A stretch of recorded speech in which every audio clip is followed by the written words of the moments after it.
What if, hold on, kind of taking in what you were talking about, where it's like they ignore one person. What if the person they ignore is the cat lady?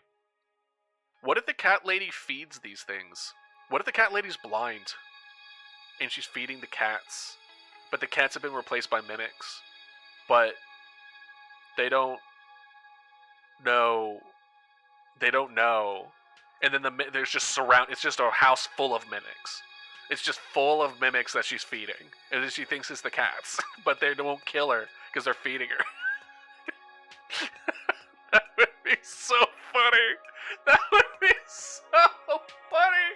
And then we get a call, and they're like, "Hi, yeah, I know I'm not supposed to call 911, but one of my cats sound really hoarse. They might have something wrong. Can you send someone over?" And it's just like, meow. Meow. Meow. And it's like, yeah, it sounds really weird. And then you send someone over, and they're like, she's like surrounded by mimics. Just like an ungodly amount of mimics. That would be so funny. Oh my gosh. Yes. Hold on. Hello everyone, hopefully you're having a wonderful day so far. Today we're going to be going into some game dev, specifically going into the narrative design of it all and the experience that we want the players to go through.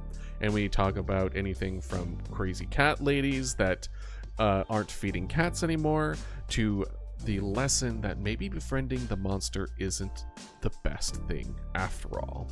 So sit back, relax, get some drinks and some snacks, and I'll see y'all in a second.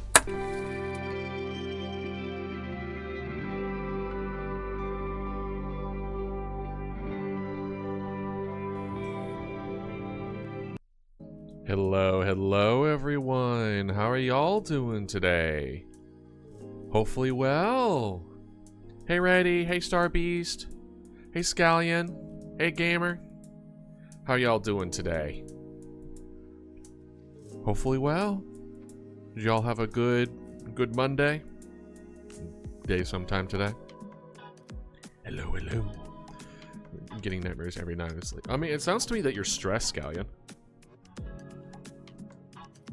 And also, aren't you in pain still?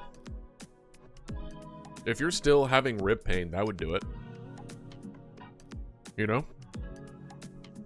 As somebody who struggled with nightmares for a long time, you'd be surprised. Well, that's good at least. That's good. But yeah, no. Like nightmares for me, nightmares is always an indication of like stress, right? It's like that you're kind of going through something. So I hope try to treat yourself a little bit, give yourself some kindness, some rest if need be, and some good old self-reflection as well. Because maybe you're avoiding tackling something, you know, and then your brain is just trying to process it all. But I'm not really one that puts a lot of weight in dreams. I have friends that do.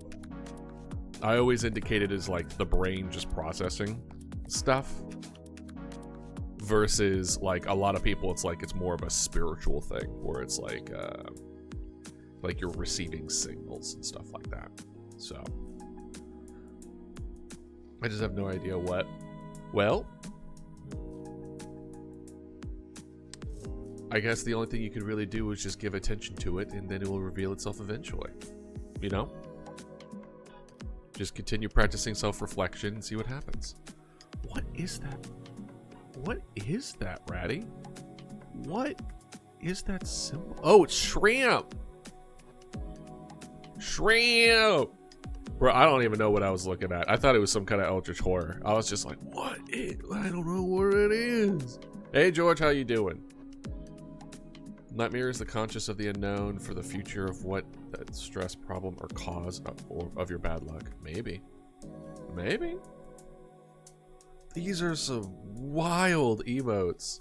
What is that?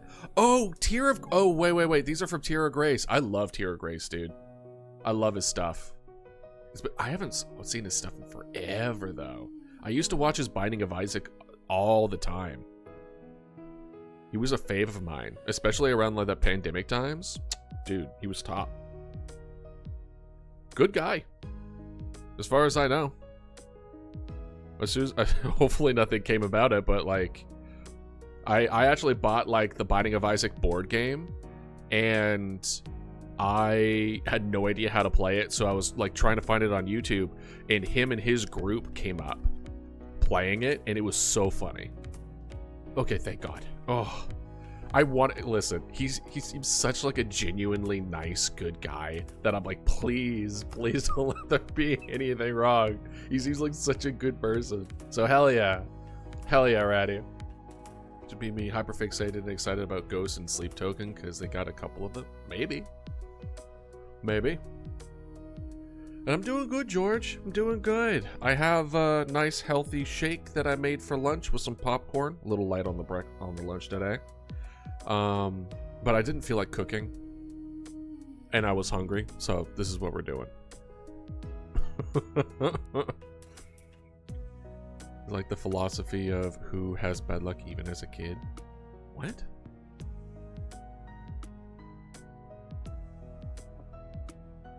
What is this bad luck thing? You've lost me.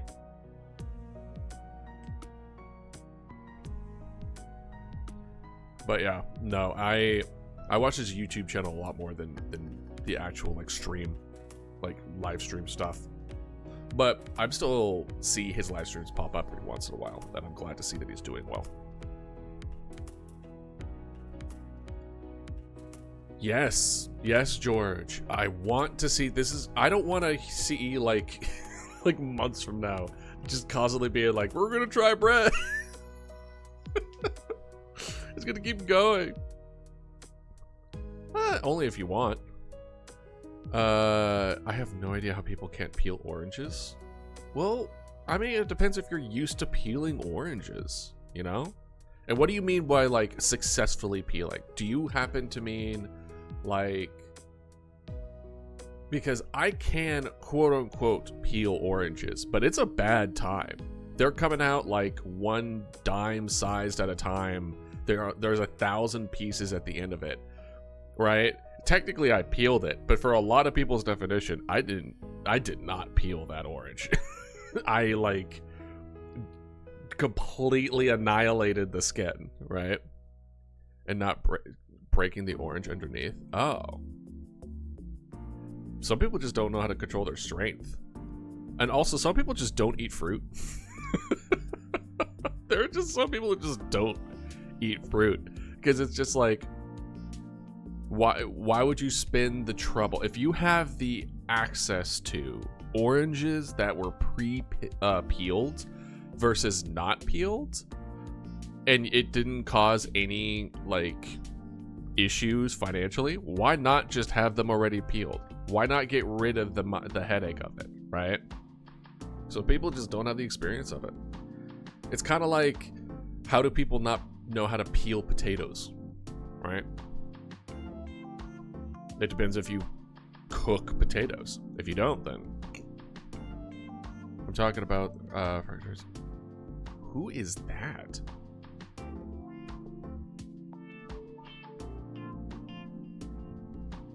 Let's see.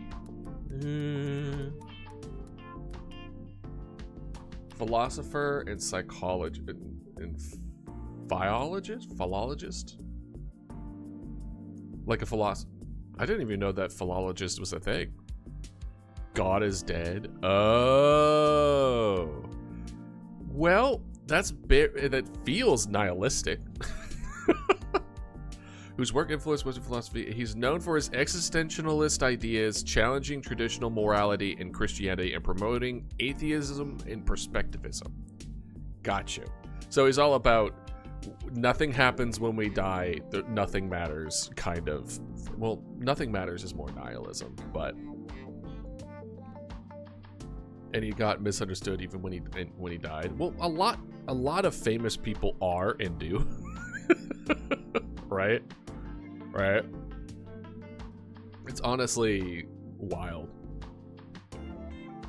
but doesn't mean he's right. But I think it's still interesting to explore others' perspectives. I need more things about consumption of a god. I'm feral about it. What about it is it about having it become a part of you? What about specifically consumption of a god?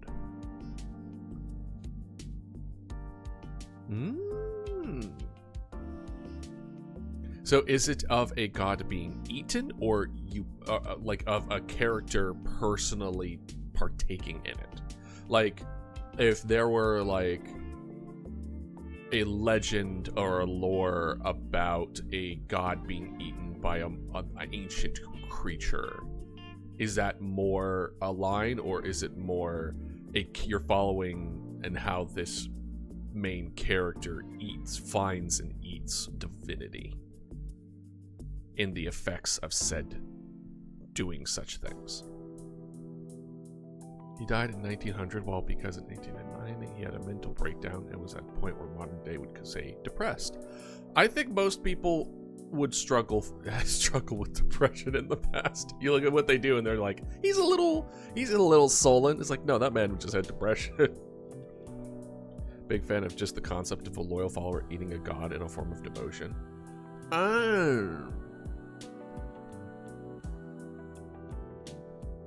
Okay.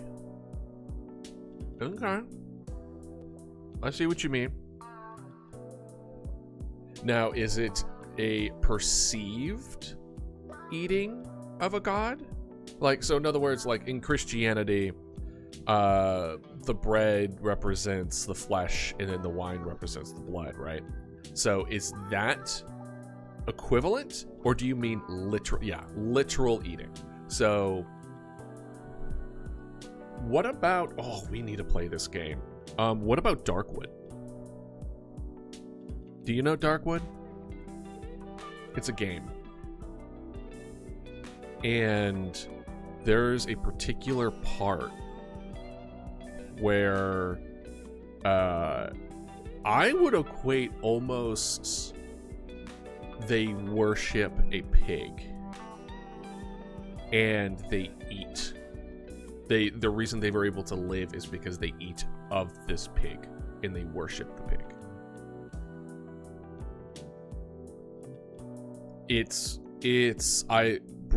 We need to play that on stream. I effing love Darkwood. Darkwood is so cool, but I haven't played it. I've seen playthroughs.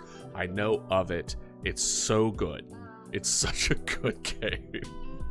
It's so cool. Oh, I can work with this as a sleep token somehow. As a young child at 4 years old, he saw his once joyful father, pastor, be diagnosed with an illness that paralyzed his body, then died, and his baby brother died, leaving him, his sister, and his mother. Oof. Rough life. He eats pigs' babies. Y'all. You have to make some really nasty choices in the game. But yeah, I won't talk any more about it because I want y'all to experience it firsthand. But when you were talking about the actual consumption of a god, and in a world of those that are starving, worshiping something that is able to give you consistent food is not a far-fetched thing to explore. And I have talked about this before as far as idealist lore as well, with gods being consumed by these Eldritchian beings. But you're more inclined as far as like almost like a cult's flesh consumption. An act of consumption is an act of faith, which is really cool. Oh, water. Actually, I'm gonna go. No, I'll wait till I will. I left my water in the other room.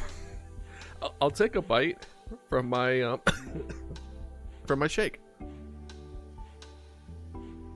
That's equivalent, right? Fine. Run. I'm gonna grab my water. I'm taking my damn water bottle. That. Alright. I drank some water. I have my water next to me. We're good. But yeah, that's interesting. And I honestly find the act of consumption as an act of faith to be an interesting one. And I think has a solid amount of merit, because like there are very few things that's such a core concept of being alive than food and eating. Like life has been doing that since the beginning of life. So to equate hunger and equate food and consumption to the spark of creation and divinity makes a lot of sense in a lot of ways. What is your idea of people's cause of problems making them lose belief?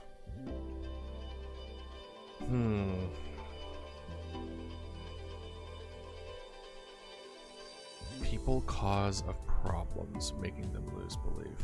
Like in the aspect of where the acts of people make you no longer believe in God? Is that what you mean by that? Pigs made by giant pig? Well, big thing makes smaller versions of that thing make sense. I'm pretty sure that's just birth, is it not? Yeah, people's cause problems make them lose belief. I think people often confuse the idea and power and outreach of divinity in the sense of, if there is, and this is my belief, right? This isn't anything that I've claimed to be true. I don't know. I'm not convinced that divinity is all powerful. Because I think a lot of people's assumption on the divine of gods, etc., is that they are all powerful, all seeing, all knowing, all acting kind of situation. So when you come across situations of man-made problems, they're like, oh, why didn't the thing that I worship prevent that bad thing from happening, even though it was made by humans? And a lot of religious doctrine tried to dress that up in a way where it's a test of faith, right? Where it's just like, oh, you're going through a struggle to test your resolve, right? Test your faith. And that's their way of kind of coping through it, at least in my opinion. And like, I'm not saying that's wrong either. I think whatever helps you get through a tough situation in a healthy manner is an acceptable thing, right? Where he states, God is dead by us, God is dead because of us, and we're the murderers of God who has been dead a long time. My opinion of that, I'm gonna dip a little bit into it was a Sunday, it was last week actually. We talked about tulpas and thought forms and ghosts, and how I think that it introduces an interesting aspect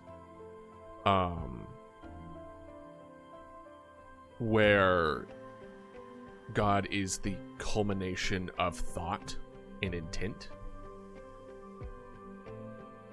but I don't think God is dead. I don't think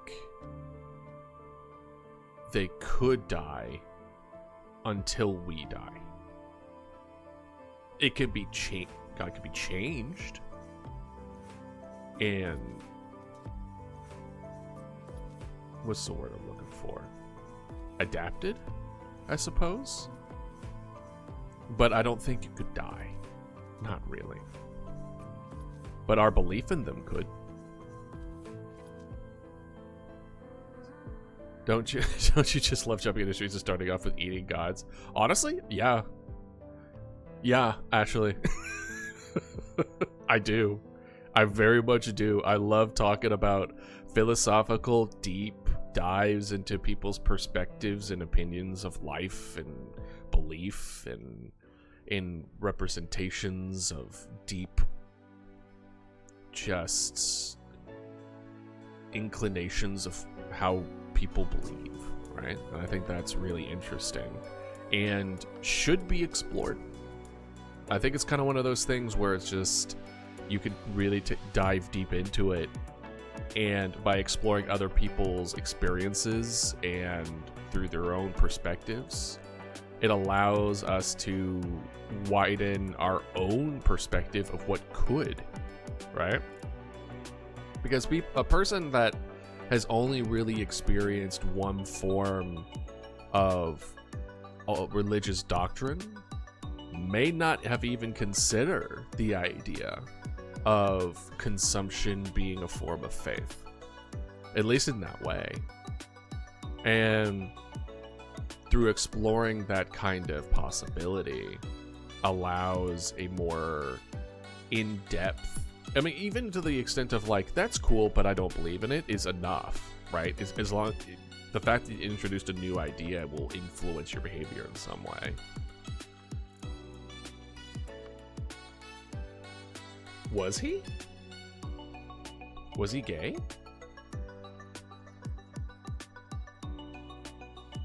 I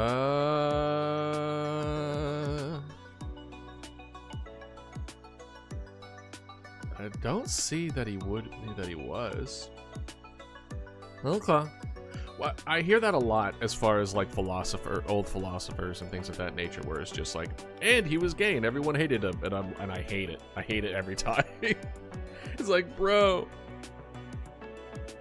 1800s but never got married. Are we sure he wasn't gay? Did he just keep it on the DL? I feel like a lot of people in that time period is just like, it existed. Explores themes of joy, art, knowledge, and the nature of existence. It introduces the idea of the death of God, reflecting in a decline in traditional religious beliefs and its impact on morality. Emphasizes the importance of creating one's own values and finding meaning in a world without absolute truths. The book is known for the poetic style and changes conventional thought. Interesting. Well, I definitely believe in the aspect of doing kind things and doing good without the threat of being punished for eternal damnation. If you are a type of individual that would only do good things under the threat of eternal pain, and that's the only reason why you do good, then I don't think you're a good person. I think the outcome is the same regardless of the means, but I don't think you're a genuinely good person if that's the only reason why you do good things. And to kind of put into this as well, even though every single person in my life would vehemently disagree with my next statement, I don't classify myself as a good person. I always say I try to be a good person. Right? And I think there's a big difference between the two, of trying to be a good person and putting intent behind trying to be a good person, and believing that you truly are. And I think one merits the mentality of intent and action. When you are trying, it means that you're putting effort into. Versus if you are, then you don't need to do anything. You don't need to improve anything. You don't need to work on anything. You don't need to reflect on anything. You just are. Why do you need to put effort into it?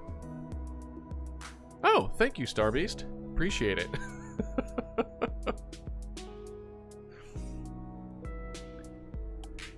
Sup, my guy? How have you been? How... Lewis and more? Sorry, it took... All of the caps were messing me up. Burn up! How you doing, Lewis? We're doing game dev, but we're currently talking about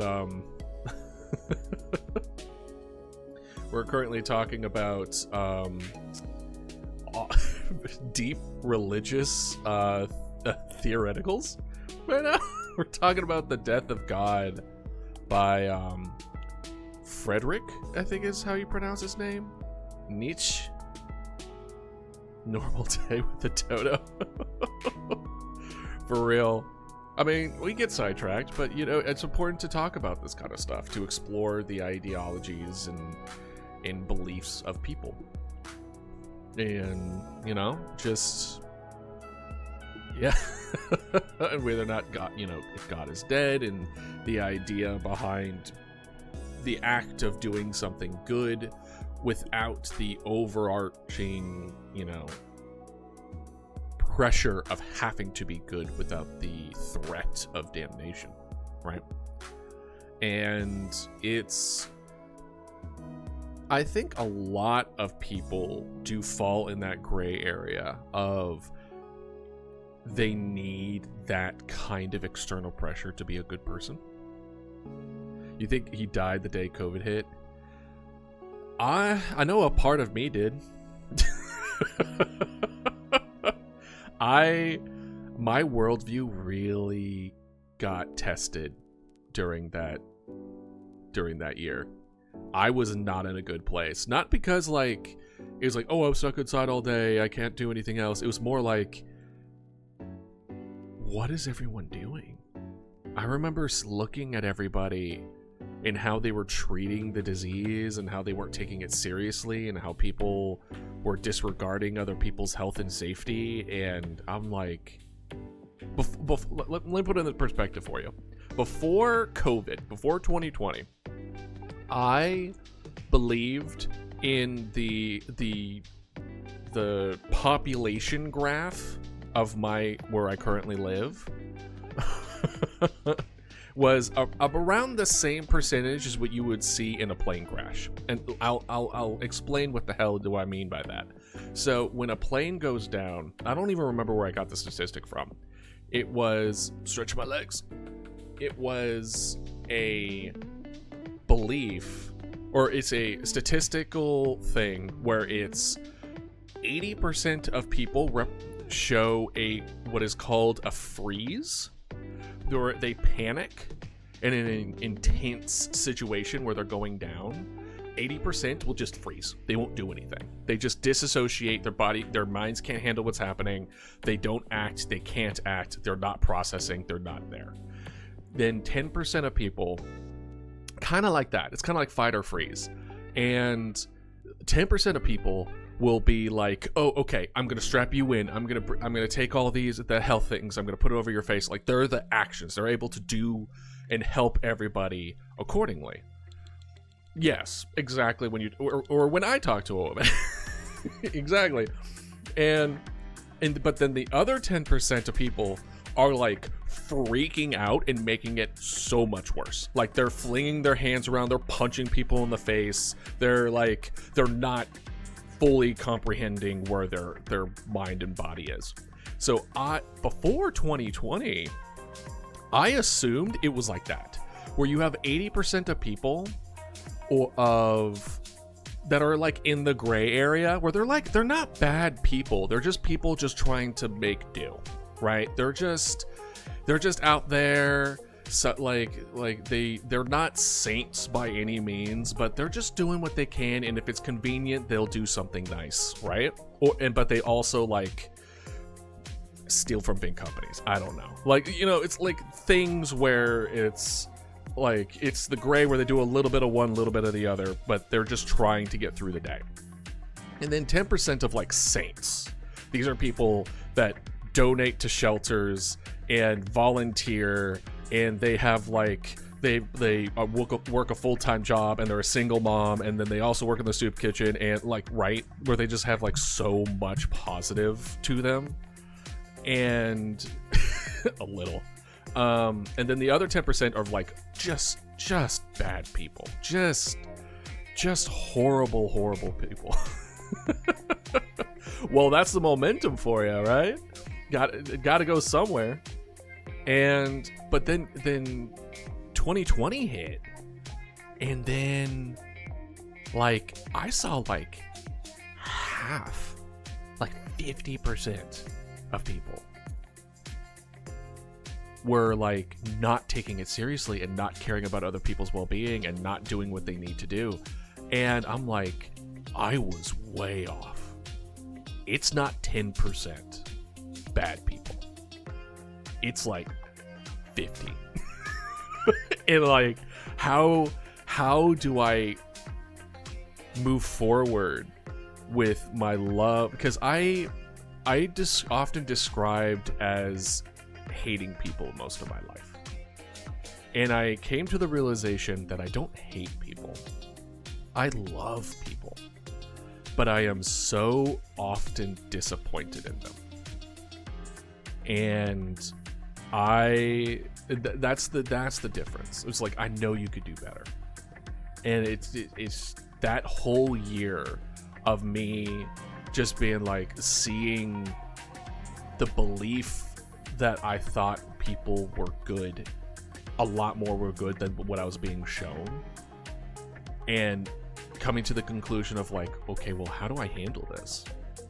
How do I view the world now, knowing that there's this many people who would do something this bad, right? And would I be okay? Like, what if it was one of my friends? What if it was important people in my life who were one of them?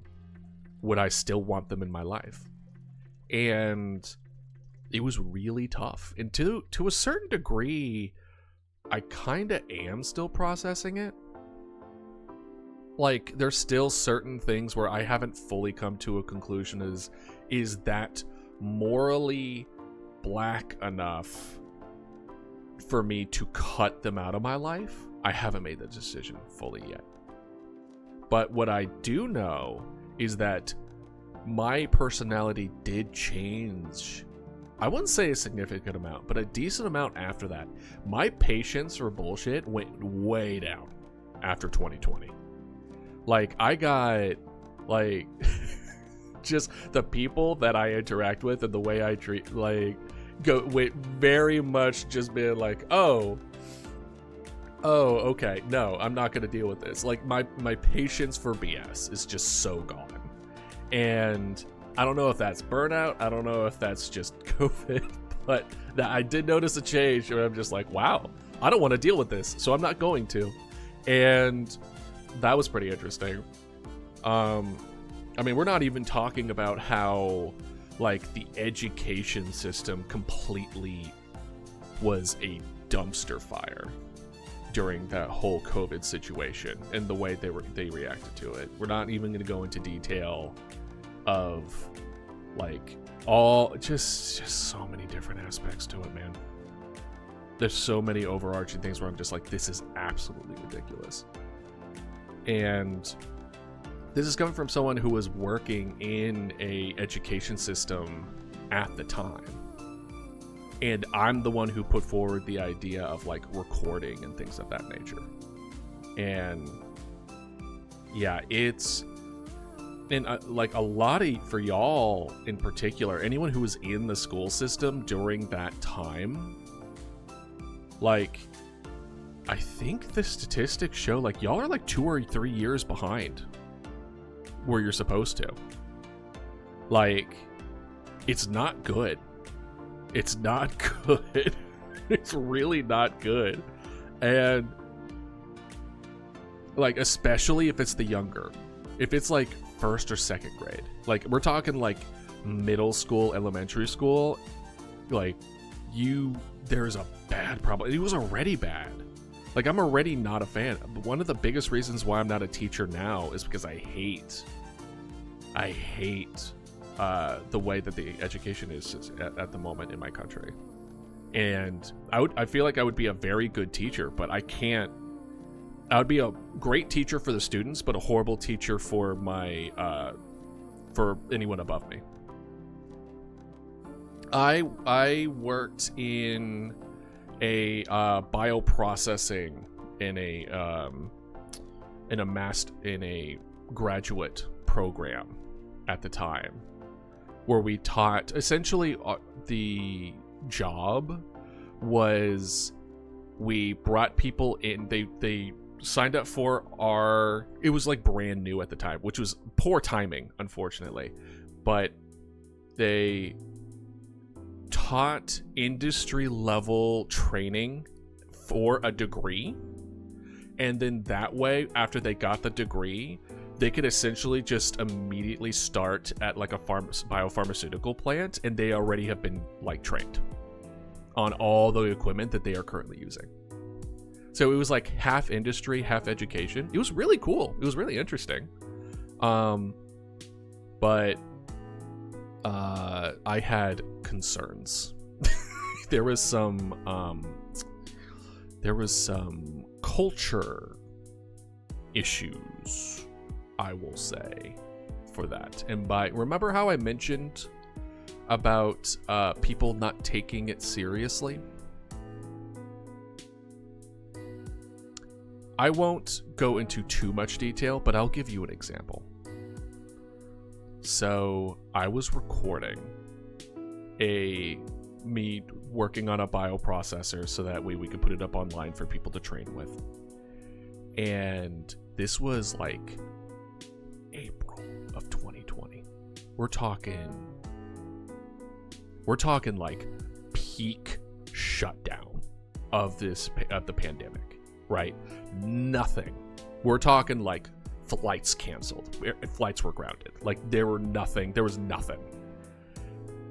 I look up and I see my manager giving a tour of the facility. And I'm like, what are you doing? Like, I'm just like, what? Why are you with a big group of people? I'm like, we shouldn't even be on site right now. Why is there like 7 people? Why not even 7? During COVID, during the peak COVID shutdown, no one get interact with each other so we can get this thing under control. They were giving a tour, and I was like, what? And I remember it was like that meme where he's just like, what? And so I went out, I gowned out, and my manager was standing out there, and it was the first time I ever had this tone with a superior. And well, someone who worked above me, I shouldn't say superior. And I was like, hey, name insert here, what are you doing? And he's like, oh, give it like, oh, we're showing one of our investors around. And I'm like, we're on shutdown right now, why are you giving out a tour?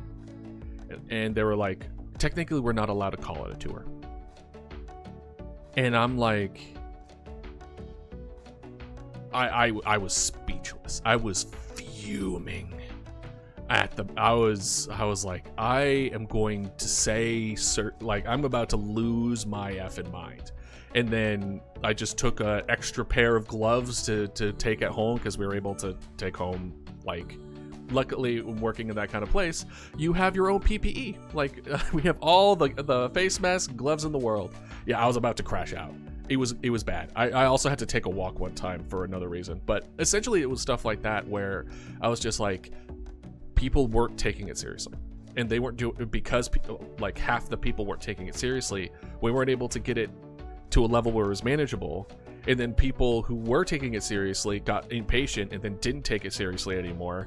And it just slowly got worse and worse and worse. And I'm just like, how am I gonna deal with all this? I'm just gonna deal with all this rage. I'm just a rat in a cage, right?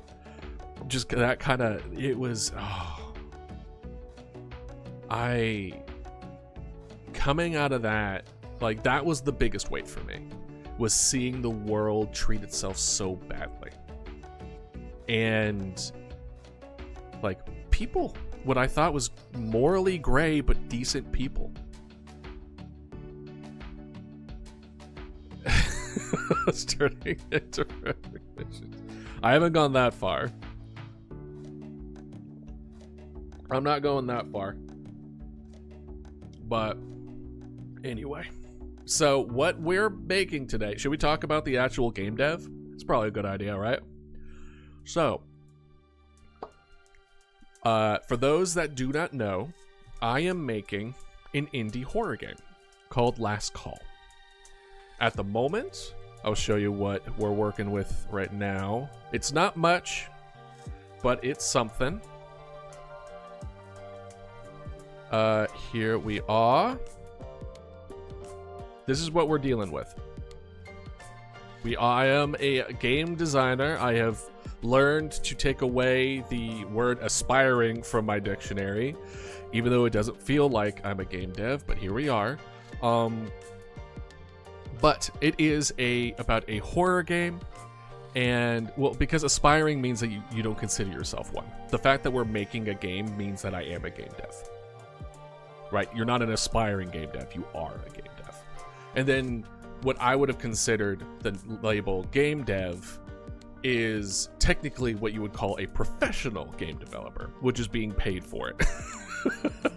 Right? But this horror game is about a town that gets slowly taken over by these creatures. Hell yeah, George. By these creatures that are able to mimic speech. And you are playing a 911 operator. It is essentially a 911 operator horror game. And you will receive calls from the phone here, and you will have to decide if the person on the other end of the phone is in fact a real person or a fake person. Thank you.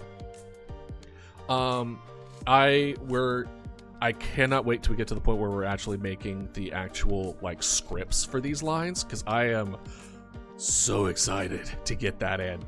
But what I'm currently designing now is I'm trying to figure out how to make it spread from house to house.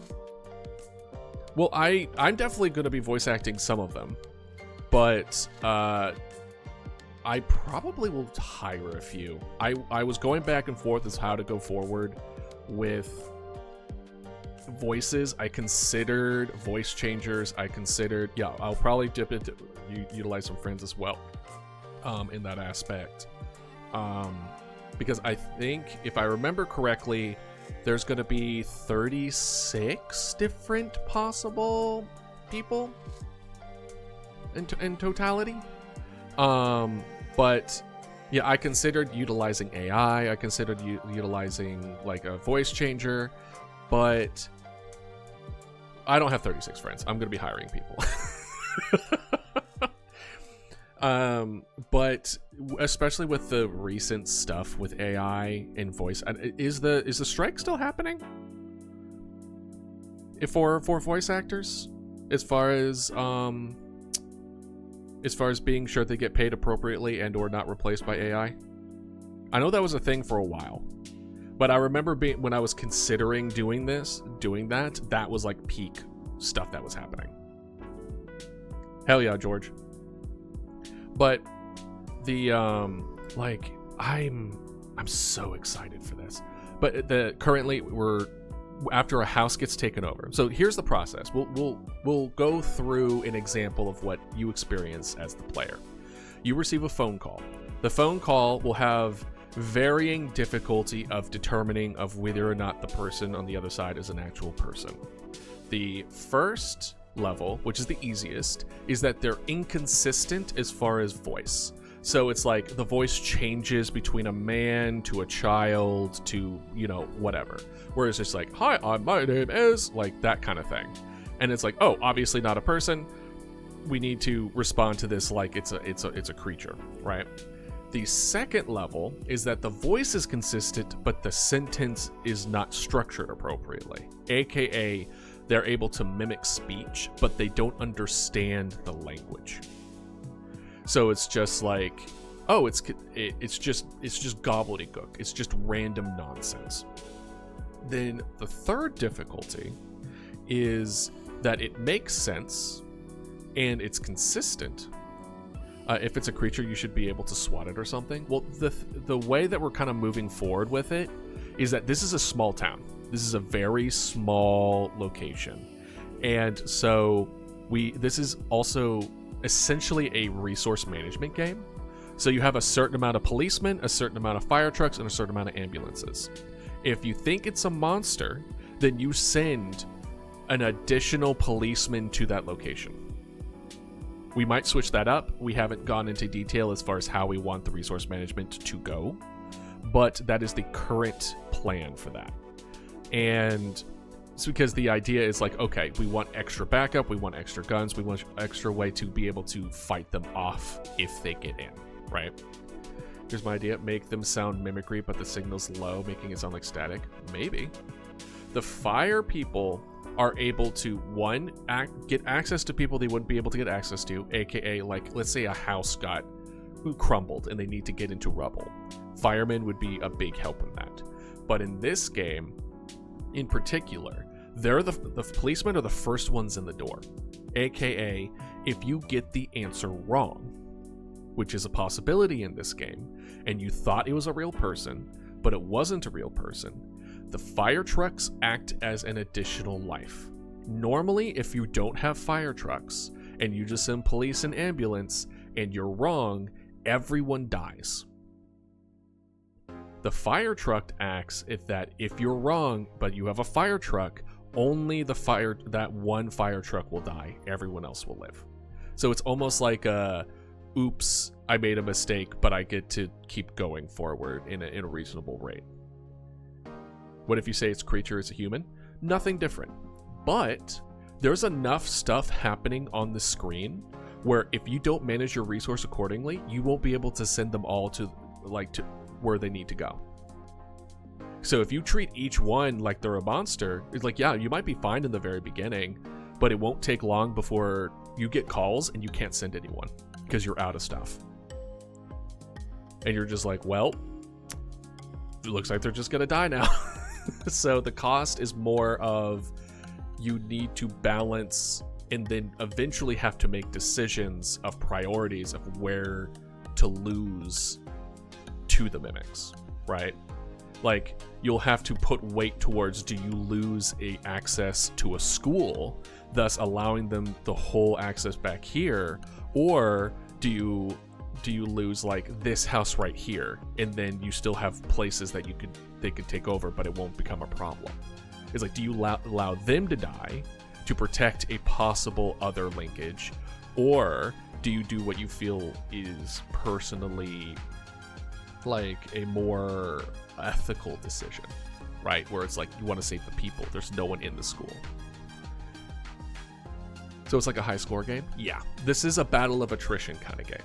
This is try to last as long as possible kind of game. Where there isn't a win state. There is a I have lasted as long as I can state kind of game. And then also it introduces an interesting aspect as far as speedrunners too. As far as trying to lose as fast as possible. And we can implement systems that will allow you to have more control over that. Right? The town, but it saves thousands of others. Kinda. It's, again, like the goal is to last as long as possible. There is no situation. Is there going to be a secret funny ending? We have a couple of ideas as far as like little Easter eggs and secret endings and stuff. Currently, there are two main endings because there are two ways of going about it. The first is the usual. You do your best, send people out, try to defend as much as possible, you lose all your resources, and eventually you're the last one alive. Then there's the second one, which is the person doesn't play the game. Because the idea, or at least what I'm predicting is what people will kind of try, is it's like, oh, the game ends because I run out of resources. What if I just don't send my resources out? And it's just me. And I have every single resource available and I let everyone else die. What happens? And I called that the turtle ending. In that one, you actually hear gunshots and you hear them try to defend the location, and they all get killed off one by one as they get swarmed. An important aspect to this game is that there's going to be no indication of what they look like. There's only indication of what they sound like. And they can sound like anything. They can sound like animals, they can sound like people, they can sound like children, they can sound like babies. They can make sounds, they can make noises. Like, the main pull of them, as far as like the lore, quote unquote, that I've made so far of them, is that these are creatures that have hunted humans since a very, very, very long time ago. And they prey on our ability to communicate with each other and our desire to help each other. And is the reason why that there is an overlap of people being abducted in the United States as well as the cave systems. I don't know if you've ever seen that map, but that's terrifying. There's going to be a poster of your PNG dodo on the wall. There's going to be a squeaky rubber duck mama dodo, and we have some kind of Easter eggs that we want to kind of go with that if you honk at it, like certain patterns or stuff like that to change your costume. So we're definitely including that. Dodo. There's also one that people really want to see where there's a secret ending where the town gets swarmed with dodos. I know people have asked for that. Even mimic sound effects like gunshots. Yeah, exactly. There should be a counter of creatures. If it gets over 100 or something, ending should appear. I don't want them to know how many there are, but I do plan on implementing, like, there's the first one is always up here in the top left corner. As time moves forward, I plan on having them slowly drip in from either direction, and the longer that they stay, the more often that they get higher and higher difficulty levels of the calls that you get. So they learn as time goes on. They learn more and more. Even when you defend a place, they never die, by the way. They get shot at and then they leave the location. There is no, oh, we killed it, because if we move forward with that idea, then it would be very difficult for us to not have like visual descriptions, bodies, things of that nature, you know. Creature counter, I ain't telling you, find out. The police station should be in the middle where they get closer as you get more wrong. Well, the idea, we are located on the bottom right. So they start on the top left and we're on the bottom right. So I have all the resources surrounding our location on the bottom right. So as like you go through, I mean, there's each of these green squares are quote unquote an important location. These important location goes through and they do different things depending if you have that location versus don't have that location. I think my favorite one is this one, which is the television / news station here, broadcast system, where normally we would tell the broadcast system, say like, hey, tell people to stay indoors, don't answer the door, even if you're familiar with the voice, like, you know, board up the windows, make it through the night, etc. By the way, this all happens in one night, regardless of how much time passed. And then, but if this gets taken over, the cameras are forever shut off, but they'll start to give out broadcasts to say that it's fine to let people in, that there was a missing child, and if you see them, please let them in, like that kind of stuff, where it really starts to try to trick people off of the broadcast system that gets taken over. pretty much that. Like, I already have like an idea of the kind of character where it's like a news anchor who wants to make it big in a big city, but he's stuck in a small town and he's very just bitter about it. So then all this stuff starts happening, so he keeps on broadcasting all the things that are going on, even though the police and us are telling him to, hey, stop it, you're causing panic, kind of deal. 2-time storyline? You mean like a New Game Plus kind of thing? Hell yeah, George, that's great. Feel free to share it on the cooking Discord. I want to see it. I've been waiting for this for weeks. I considered a new game plus as far as like the main character and the news guy. Well, okay, so here's what I had for a new game plus idea. I probably won't move forward with it because it would be a lot of work. But it's the idea that after you get beaten, new game plus is that you play as a random person in the town that you just lost, and your job is to try to keep them out. So I consider something like that. But the replayability of this game is going to be between like all the different people in these houses have like different relationships with each other and different calls and different that kind of stuff. And then all the resources that you have, aka the police, the firemen, and the ambulances, all have their own individual like story arcs throughout the story. And whoever ends up being the last resource alive, you get to see the full story arc.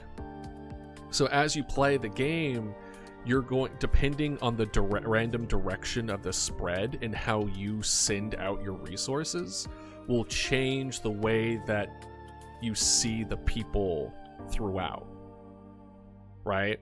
So if it's because it's random, it's going to be different every time. And because if you don't see this person until later, someone, let's say you watch somebody play this game and it went like to the right here, and you didn't get to see like the last stand that this person has near the end of the game, that if you played it yourself, you finally got to see because they just died too early. So little things like that where we're not creating a tree, so to speak, of like, if this happens, because there's a lot of stuff happening and that would take forever. But instead, it's each individual thing has its own flow of what it's going to do over time. And depending on you being able to save them versus not save them will kind of allow things to move forward. And if it was cut short, it was cut short. You just don't get to see it for that time. It'd be nice and funny if a phone caller says that there's a strange noise outside and he looks outside and hears the caller phone get forcibly disconnected. Well, it's going to be little stuff like that. So a little bit of a trigger warning in this example. But there's an example where, when did you fall asleep last night? Closer to like 3 or 4. We got jumped an hour. So because we got jumped an hour, it's a lot later than normal. Yeah, I usually sleep at like 2 a.m., 3 a.m., and then get up around like 10 or 11. That's my usual sleep schedule. Anyway, should be a rare call where someone says there's a dodo in a duck costume outside. That would be funny. I did consider, there's probably going to be a couple of calls. Well, there's going to be a lot of calls where they're going to be red herrings. Hell yeah, George. I'll check it out. No,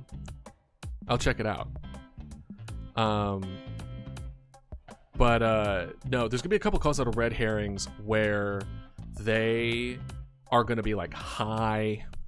There's gonna be what we call rambling grandma, who is actually very important, but she calls to gossip. She calls to spill the tea.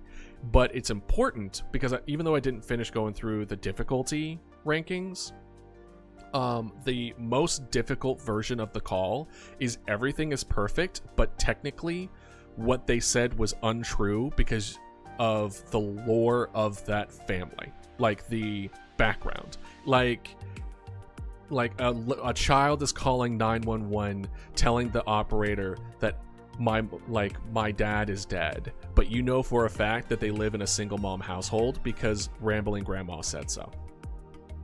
Right? Hell yeah, George. What were you doing? But, like, what was I saying? Oh, let's have an example. So, the example of a phone call that would be something that you would have to decide that is kind of definitely more on the darker side. Not all of them will be like this. But it's a call of a kid who is telling you, the operator, that dad shot mom. But when you hear the dad crying in the background, and what really happened was that mom this monster broke in, killed the mom, and was trying to get both of them, both the kid and the dad, to come into the room thinking that she fell. Dad found out, pulled out his gun, fired at the monster. Monster fled, and now the dad is crying over the dead mom. But from the kid's perspective, you don't know, or the kid doesn't know what really happened. But you, the operator, you don't know if the kid is real. You don't know if what he just said was real at all, let alone that's what really happened. So you have to decide, like, with limited resources, do you treat it like a monster? Did the monster actually leave? Or did the monster finish the job and is making up this story to try to get you and trick you to send the police, the emergency personnel over to them, right? And it's stuff like that. So anyway, something to think about. We have to move on to a little short ad break real quick, but I will see y'all in 3 minutes. Hello. Welcome back. Out of breath. There's been an ending where you find out that you were having a schizophrenic episode while at work. The idea of it being all in your head is something I considered.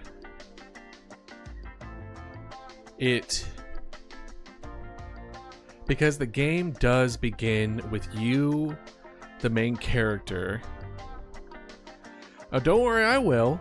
After stream, I usually usually take a shower. And but the main character, the story for the main character is that they got into an accident in an unknown location, short distance away, and they get hospitalized, put into a wheelchair temporarily, and they are then brought back to work as a 911 operator in this small town. And they are the main reason why this town gets hit, because she is followed from where she had the accident. The idea of this all being a schizophrenic episode is interesting. Make a stinky meter or guess you get schizophrenia. Why would being stinky give you schizophrenia? That makes no sense. You just set up TTS bot for voice chat if they don't have a mic. I don't even know how it even able to do that. I could see.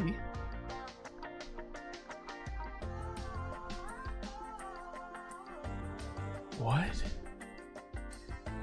It is sanity. Am I losing my sanity? I think my brain saw the word stinky from above and just put it over what you said. Sanity meter does sound sense. That does make sense. Yeah, sorry. I don't know what the hell happened to my brain there. There's a bot one on one of my friend's servers. Sure. Send it in the Discord. I'll check it out. It might be one of those paid ones, though. So, we'll see. Yeah, I was going to say, what is this? The Dark Descent? But yeah, no. The idea of a sanity meter, the identity of this being all in your head. Do you mean to tell me if there's an ending where this is all in your head, that would not be disappointing? That feels predictable. That feels a little on the nose, right? Where it's like, oh, you're just going crazy. Oh boy, this is a horror game. Like that. If we are going to paint it in that way, we would probably need to have other crumbs that lead to that definitive answer. Right? So, I don't know. You should find out you were killing innocent people. Well, then the question is, how are you killing innocent people? The cops don't have schizophrenia.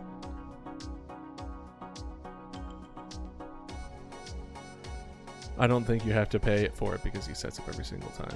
No, I meant like it's usually a monthly subscription for these kind of things. For the like one person pays for a subscription and then they can put it on their server. Racist cops. Let's though I don't think no. Just as far as like the proper response to that, I'm like, no, we're not going to go down the route of you've been assisting racist cops and killing minorities in the game. But yeah, no, I like where your head's at as far as it being all in your head. I'm just worried that is that ending less interesting than the one that we currently have going. Because we want to make best case scenario, the best ending is the most interesting ending, right? It's the most intriguing ending. Or you were a creature, but I don't know about it. That was one that was also, I did think of. It's just like, oh, you were one of the mimics the whole time. That feels like an M. Night Shyamalan twist, doesn't it? Right? It's like, it was you the whole time, and you're like, me?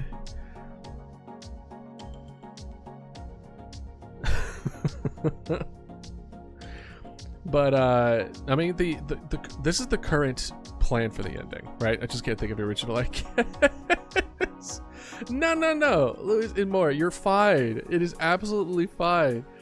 First of all, what you think this idea is original? This is like inspired by all the horror YouTube videos that have come out in the last couple years, inspired by mimics and things that you don't see, and calls and voices on the other end. Like, let's be real. Being original is overrated. It's taking what you've learned. Yeah, skinwalkers, exactly. Better than a skin runner. And it's just taking that and then just making enough of a twist on our end that makes it kind of our own. And that's why we're kind of combining it. 3 a.m. Calling a mimic at 3 a.m. Listen, I originally called these guys imposters, but y'all weren't having none of it. You're like, Among Us. So, mimic it is. Don't worry about the V1 photos. If you go down too far, you'll find some things that I do not want to talk about. All right, sounds good. But any kind of like tricking game. This is another reason why it's definitely not going to be multiplayer, because then it's just going to become like Among Us social deduction, another one of those games. But the current plan for the end of the game, and this is why the name is called Last Call. Actually, you know what? I'll bring you through the process. Right? I love that. I love that emo combination. It's so funny. You start the game. You do your best. You get a call that's a little weird. You respond accordingly. People die. You have 4 other coworkers in this call center. Things start to go bad. One of your coworkers, who's on the younger side, tries to leave, and everyone tries to convince him, like, hey, come on, you can't just leave. We're in a call center. People need us. And of course his response is like, this is just a job. I'm not gonna die for this job. Right? I was like, I'm not gonna die here. Like, guys, people are dying. Let's leave. And he leaves accordingly, seemingly to their death. Then things get even worse, because now with a coworker gone, your calls increase because you have to split the load. Things get worse. Second coworker gets a call from their own house, and it's their kid telling them that someone broke in. And they tell everybody, like, look, this may be one of those things, but there's no way they wouldn't go. As a parent, there's no way they wouldn't go. So they leave and seemingly die. And then workload increases even more. Things get even more worse. Third coworker. Thank you for the follow. Appreciate it. And third coworker happens. Where this is my current choice. I've kind of split. Originally, the third coworker was supposed to lose their mind and then cry in a corner and just break down. But then I changed it to a retired cop that got put on desk duty because they did something fucked up. And then they use this as an opportunity of like, hey, I'm worth more out there than in here. And then you lose a call guy, but you gain a police car. I haven't 100% decided on that one. That one's also kind of meh. This will be a cutscene in the game. This will be less of a cutscene in the game and more of a, you hear these conversations happening between the coworkers. You hear all this. This is a very audio heavy game. A cop that says this like, well, I mean, they did something, not said something. Like, they shot someone they weren't supposed to shoot. Like, that kind of thing. I haven't decided the full extent of what he did wrong, but he did something wrong where instead of being fired, he got put to desk duty. Like, no longer being able to hold a badge and a gun. We could say racist. We could say not trained properly for, like, maybe it was a kid. Maybe it was a minority. I'm not 100% sure. I haven't decided. But I'm not also sold of this character being the way they are. I might switch them up later. So if y'all think of a different good reason for a coworker may leave besides what I've mentioned, by all means, we could replace the third one. The first two I'm pretty much sold on. Maybe misfire. We could say misfire. But I don't know if misfire would be enough to be taken off the active force, though. I think no one forget about the cop that was shooting at the guy because of the acorn fell in a car. Listen, when stress gets that point, though, there should be a slider where 1 is normal and 5 is racist. How racist do you want your cops? But then your fourth coworker is your ride or die coworker. This coworker is the one that stays with you to the end. I am going to probably lean into the implication that this coworker might like the main character. Like, I need to give a good enough reason why this person sticks around, right? And like this, then something happens where it's like right when you're about to lose, then you hear the coworker say like, hey, I need to make a phone call. And they go into the bathroom and you hear them in the bathroom and you hear them calling their like parents, their loved ones, and letting them know like, hey, I'm not making out of this.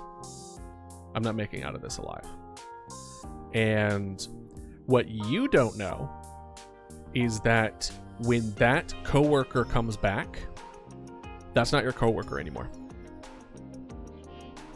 They get attacked in the bathroom when they make that call and they get replaced, but you don't know. And then when things we want the game already, that's the point. Let's go. Listen, I'm gonna let y'all know as soon as it's on Steam for wish listing. All right. And then at the last bit, everything is dark. Everything is quiet. There are no more calls coming in.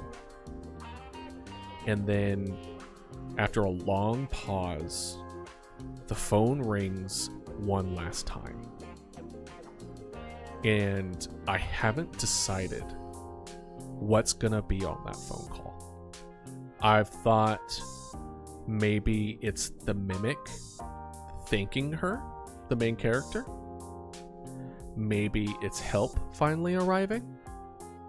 And a part of me wants to make it so that as soon as you pick up the phone, the game ends.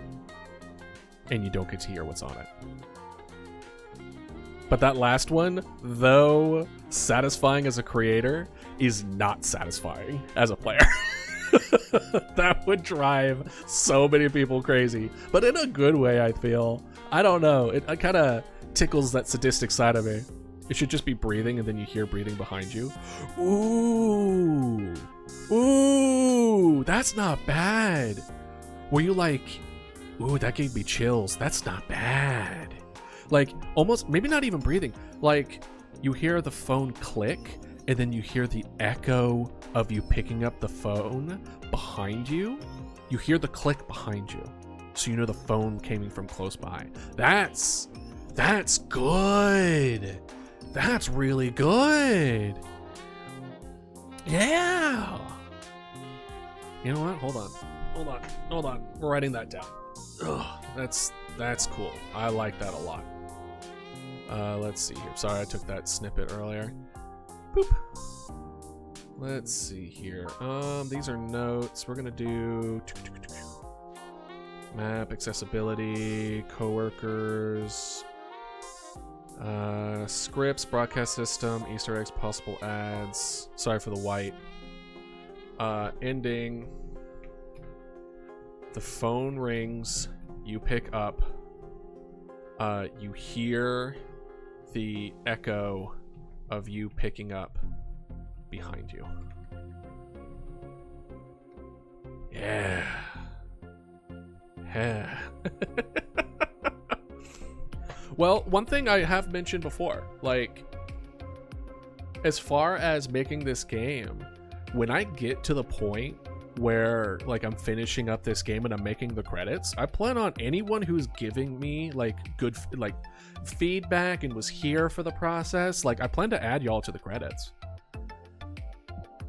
Like, y'all are going to be part of the credits because y'all were here. Y'all gave me feedback. Y'all gave me, like, your perspectives. You supported me in making it. Like, but I will be... Get him in the credit. Was worse than? Hold on. What was your idea? Let's see, because I see you talking about the credits. Computer AI. I'm sorry, but it seems like you failed your job. But you must also fail... you must also fail your job? You failed your job, but you must also fail your... What do you mean by it? I'm confused by it. You must also fail your... Or life?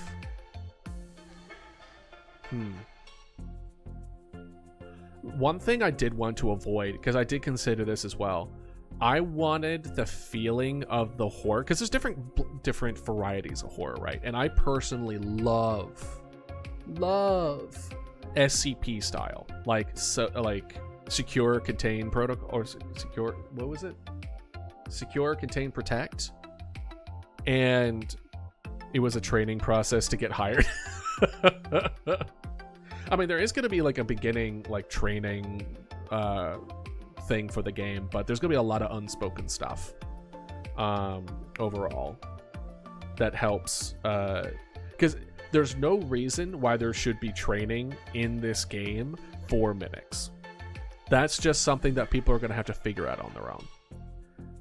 But I will also make it clear that the tutorial is not all-encompassing, and there are things that you must figure out on your own, so that people don't get the impression of like, oh, you just didn't teach me, right? Secure, contain, protect. Thank you. As much as I love SCP, I loved Control, I loved everything where it's just about that kind of vibe. I also enjoy Evolve Once Human as well. That kind of like tickles that a bit. But I don't want the feeling of this to be government secret, we're in control, men in black suits kind of vibes to it. I want this to be old, dark forests. We're talking Wendigo. We're talking things in the dark that are unexplainable. The whistles that you hear at night, you never whistle back. Like that kind of vibe. Spooky Appalachian Mountain vibes, not men in black suits covering aliens kind of vibes, right? Just suddenly got complicated. No! It should say this is a standard training process of 911 operators. SB isn't government controlled?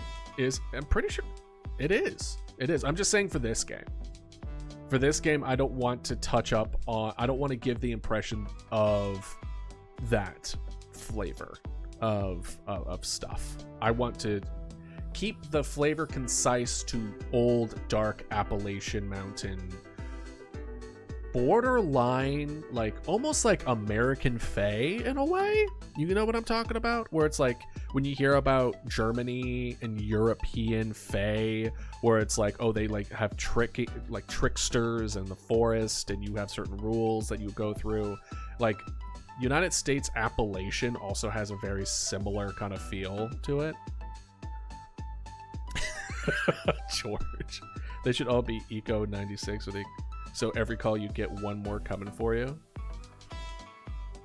Oh, I don't think I've heard of this one. I haven't heard of that one. But no, it isn't. Is Eco 96? Is that where if you know about it, you're already dead? Because I think there's already one where it's like you can't tell anyone about it, because if you tell someone about it, then they become a target of it. Yeah. Nothing to that extent. I want it to feel borderline. I want it to feel borderline supernatural, but I don't want it to go full supernatural. Eco 96 is full supernatural, right? I want these things to be like, okay, are these indestructible? Why do they feel like they're indestructible? But they're not popping up randomly. They have a chance of doing it. And that's why, by the way, if you see these circles, what I have currently happening is that the house is taking a radius of all the other nearby houses, and then it's picking one at random to then move to, and then it will check that area and then move to that, and then check the next area and then check that. And that's where we're currently trying to like figure out how to code appropriately so that it's able to jump around, but it's not cohesive. The red circle is what's currently being chosen. So if I hit space, for example, it moved to one of them, and then it moved to that one. And then right now we're having issues because it's choosing multiple at the same time. But you can kind of see as we hit spacebar of it spreading. It's spreading and it's spreading and it's spreading and it's spreading. And what we want, this is a map with overlying images where this is the map of the town. All the blue squares are houses. All the green squares are locations. And we want to make it so that it jumps from one location to another one at a time, but it doesn't double back on what it's already chosen. Yeah. So, and then we want it to, so it gets all the way around, and then it jumps around, and then it jumps over here, and then it goes down. So we want it to like, it could go this way, it could go this way, it could go this way. Like, it could go a lot of different ways on a speedrunning, fast-paced sort of game. Oh, cool, man. That's neat.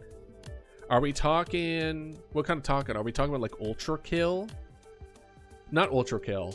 What is the one where it's like you or jumping around, you're a guy with a mask, skull mask, and it's like you can pick up cards, and it's like then you can exchange those cards to either use them or exchange them for stuff. I can't think of the name of it. I have friends who are really into it. Blood Thief. I will have to look up Blood Thief. Let's see. Hold on. What is Blood Thief? Blood Thief. Oh, yeah! Blood Thief! Hell yeah, my guy. That's awesome. That's great. But yeah, definitely. I'm excited to see how it turns out.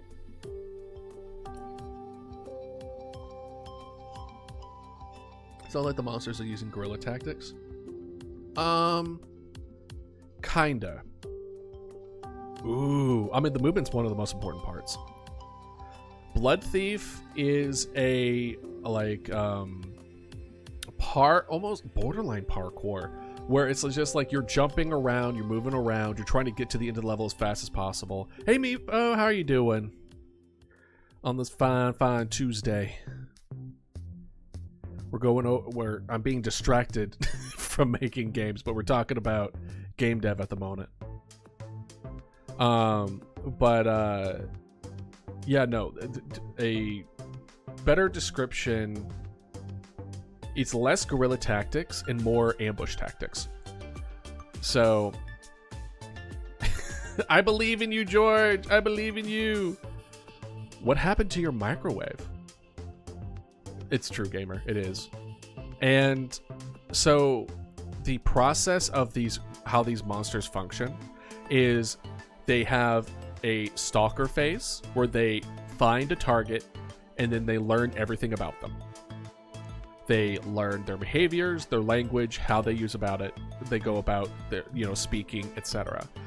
2, they have an ambush phase where they feel like that they've gotten enough information and then they ambush, kill them, and then take their place in quote unquote in a way. Step 3 is their siren phase. This is where they pretend to need help from the person they just ambushed to try to get as many people in that location as possible. Anyone who comes near them dies. And then we have 4, which is target phase, in which once the amount of people start slowing down, they will call what they would expect to be the last person to show up, not kill them, and then follow them to their next location, and then the cycle continues.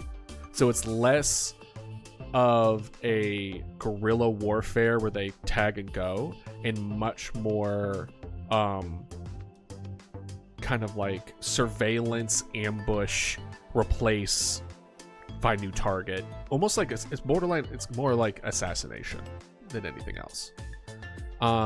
Front door fell off. That's crazy.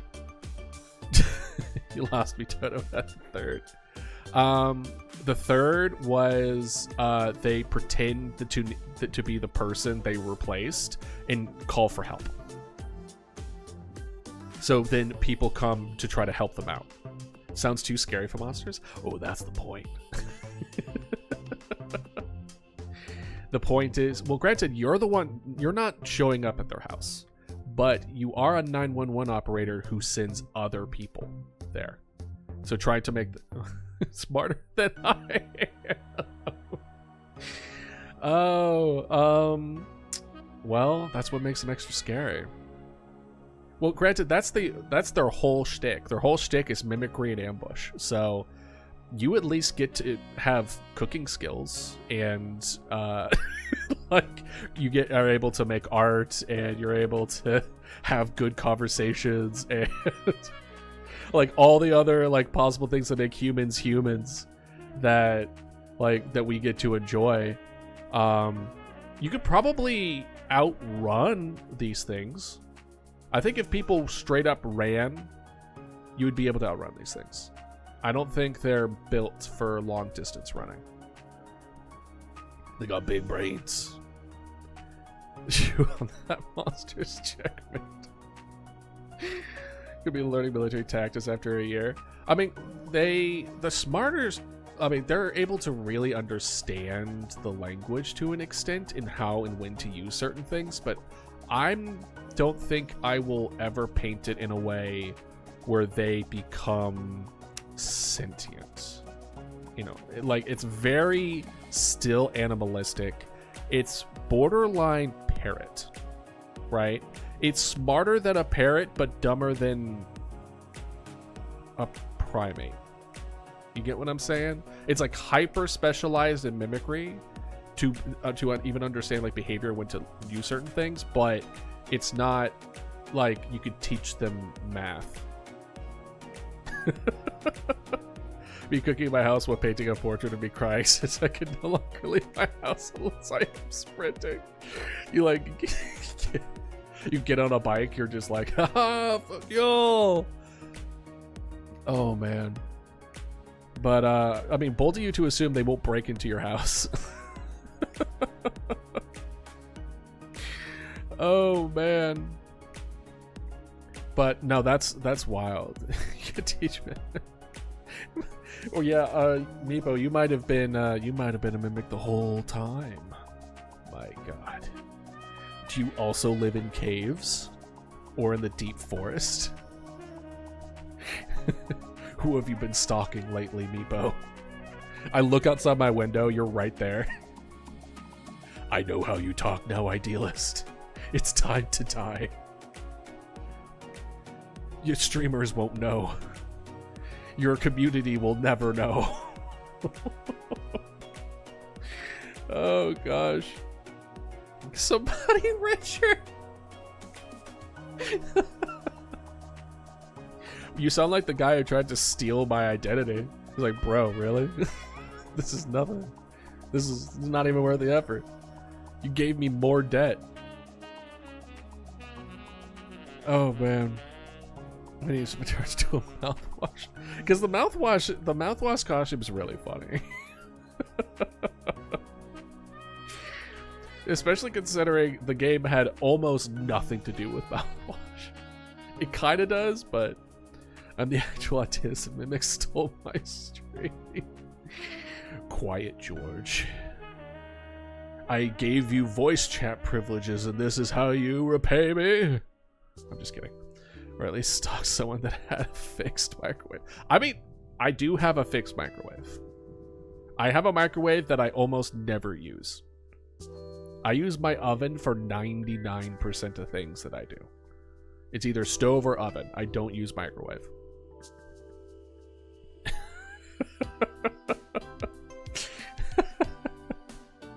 Or air fryer.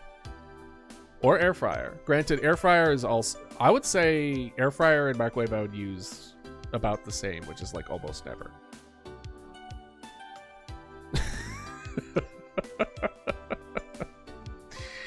Oh, man. But no. So,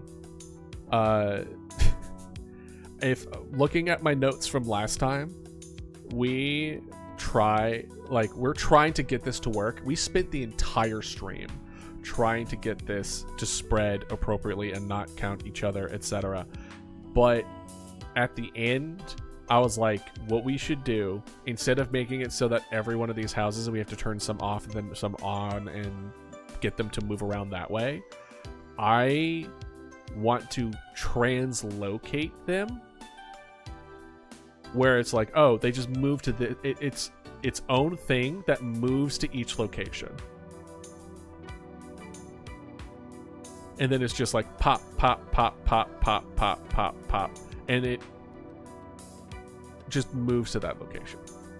And then to the next location. But there's only one. How we're going to go about that?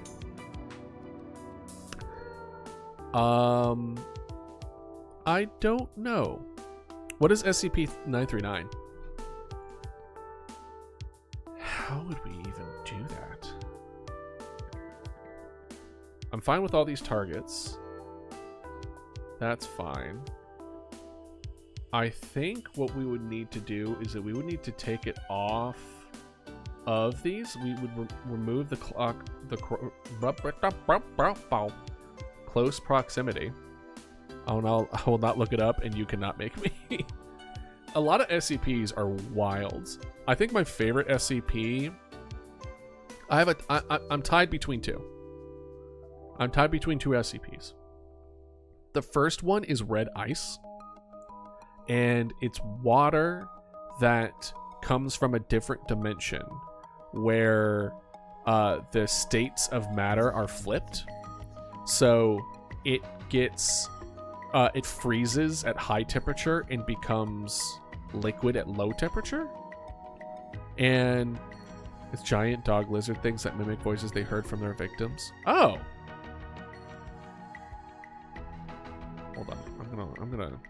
I'm putting down a note.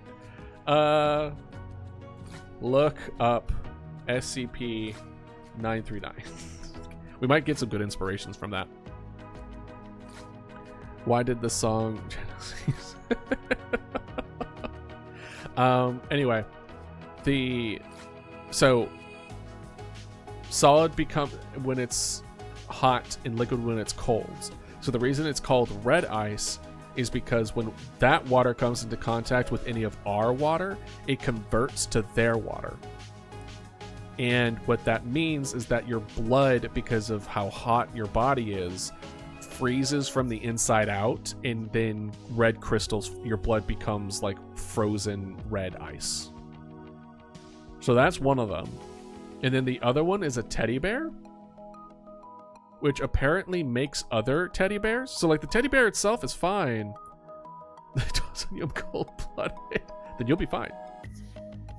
Name should be in the credits as well as mine. Pretty much everybody's, as long as you've like been here during the process, are gonna be part of the credits. And but the teddy bear like doesn't really do anything, but the teddy bear makes teddy bears that are monstrosities. So one of the teddy bears is all made out of human ears, is one of them. I forget what the other two do, but I just remember the ears one. Where it's just like, and then if it yells, it makes ears grow on you. It's like a whole thing. I'd like to be in the credits. As I said, if y'all are here during the streams, and like, especially when we get near the end where I'm making the credits, I'm gonna give like a call out being like, hey, if y'all were part of the game dev streams at all, let me know your stream name so I can put you in the credits. A metal one and a baby one? Was there a baby one? I know there were 3 types. I just don't remember the 3 types. Meebo, you put a lot of emphasis on being human. That's very odd of you. How very difficulty 3 of you. Out of 4. Which difficulty 3, I believe, is everything makes sense, but the context doesn't. It's where they talk about getting a suntan at like 2 in the morning, and you're just like, what? Or they're out walking their dog, and we're in a mandatory shutdown. Granted, that second one, people just might be stupid. There are just some dumb people out there, which we're definitely going to add, by the way. One of my favorite parts in this is going to be going through and making the different like personalities of each of these individual NPC locations. Like, we're going to have like neighbor issues, like this neighbor, not specifically this neighbor, but a good example is like, what do you think would happen if a neighbor during the situation saw that their other neighbor, who they hate this neighbor because they know their wife has been cheating on them with this neighbor, and suddenly they hear all this stuff is going to go down? What do you think they're going to do? What do you think they're going to do? Do they might go over and maybe unlock their door? Will they throw some raw meat near the windows to try to grab their attention? Do you think that they're gonna call the cops? Join the wife and neighbor? I like where your head's at, Meepo. I like where your head's at. Are they gonna call the cops if it get broken into? Probably not. They're probably gonna take a sip of their coffee and just kind of watch. Should be one complete idiot, just nothing emergency, and the mimics just ignore them. Well, there is one. There's gonna be the arrogant old man stereotype, and they're not gonna listen to broadcasts whatsoever. So if the broadcast tells them to lock up and not let people in, they're not gonna listen. But the opposite is true, is that when this gets taken over and it says everyone's fine, it's also not going to trust them. So so it's a lot of little things like that where you have like neighbors that are really close. So then like if one of the neighbors that are close to the other gets taken over, that means that they're probably going to get taken over. And that also adds another level of kind of like not anxiety, but a paranoia is never getting your casserole dish back. Because in the situation where they answer the door to someone they're familiar with, but they end up getting ambushed and killed, they never called 911. Their house wasn't broken into. So you don't know. You aren't told of the cases where a house gets taken over, but they weren't able to get a call out. So when you do get a call from that location, and your assumption is, oh, they haven't called me before, thus they must be human, that's not an accurate assumption. Is there a cat lady? Of course there's a cat lady. 100% there is a cat lady in this game. There's no way there's not. There's going to be situations where these things can mimic the sounds of pets. And that's funny, or they have like a weird disease or blood pressure and they can't sense that person. Maybe a type of town location with longer and more homes are lost, morals lower, and disobey news or protocol. That is also a possibility where some of them... Remember how I mentioned how certain people have different story arcs throughout the experience? Some of them will be rebellious. Some of them will take matters in their own hand. Some of them will be like, cool, we have made a hunting party. And I guess we will tell the mimics because they're the cats meow differently on the phone. Maybe. But like over here is a hardware store. So I was planning on, as long as we had the hardware store, people might go get supplies and then are able to bunker down their location and it's harder to take over. That's the current idea with that. In the background, you should be able to hear a cat with a deep voice and the cat lady starts screaming. What if the cat lady doesn't scream? What if the cat lady literally... Oh, maybe. And the cat at the hardware store always answers me questions. What if... Hold on. Kind of taking in what you were talking about, where it's like they ignore one person. What if the person they ignore is the cat lady? What if the cat lady feeds these things? What if the cat lady's blind and she's feeding the cats, but the cats have been replaced by mimics, but they don't know. And then there's just it's just a house full of mimics. It's just full of mimics that she's feeding. And then she thinks it's the cats, but they won't kill her because they're feeding her. That would be so funny. That would be so funny. And then we get a call and they're like, hi, yeah, I know I'm not supposed to call 911, but one of my cats sound really hoarse. They might have something wrong. Can you send someone over? And it's just like, meow. Meow. Meow. And it's like, yeah, it sounds really weird. And then you send someone over and they're like, she's like surrounded by mimics. Just like an ungodly amount of mimics. It would be so funny. Oh my gosh. Yes. Hold on. Broadcast such as scripts. Here we go. Random cat lady. Mimics don't kill her. She's blind. And feeds them when pretending to be cats. Eventually, someone goes over and sees that it's full of mimics that pretended to be cats. No, the credits secured. Oh, okay. Yeah, let's see here. I have... Let's see. 1, 2, 3, 4, 5, 6, 7, 8, 9, 10, 11, 12, 13, 14, 15, 16, 17, 18. 18 tabs on this Excel sheet. I don't think you understand how many tabs. I literally made a short of how many tabs I have. That short I made with how many tabs I had in general. Look at this. Look at this. Each of these windows have multiple tabs. I don't close my tabs, my guy. It's a curse and a blessing, but mostly a curse. Pet mimics are just Dodo's real story. I think she should also dress them up in little outfits and they put up with it because they consider the mother. Well, here's the thing. Which is funnier?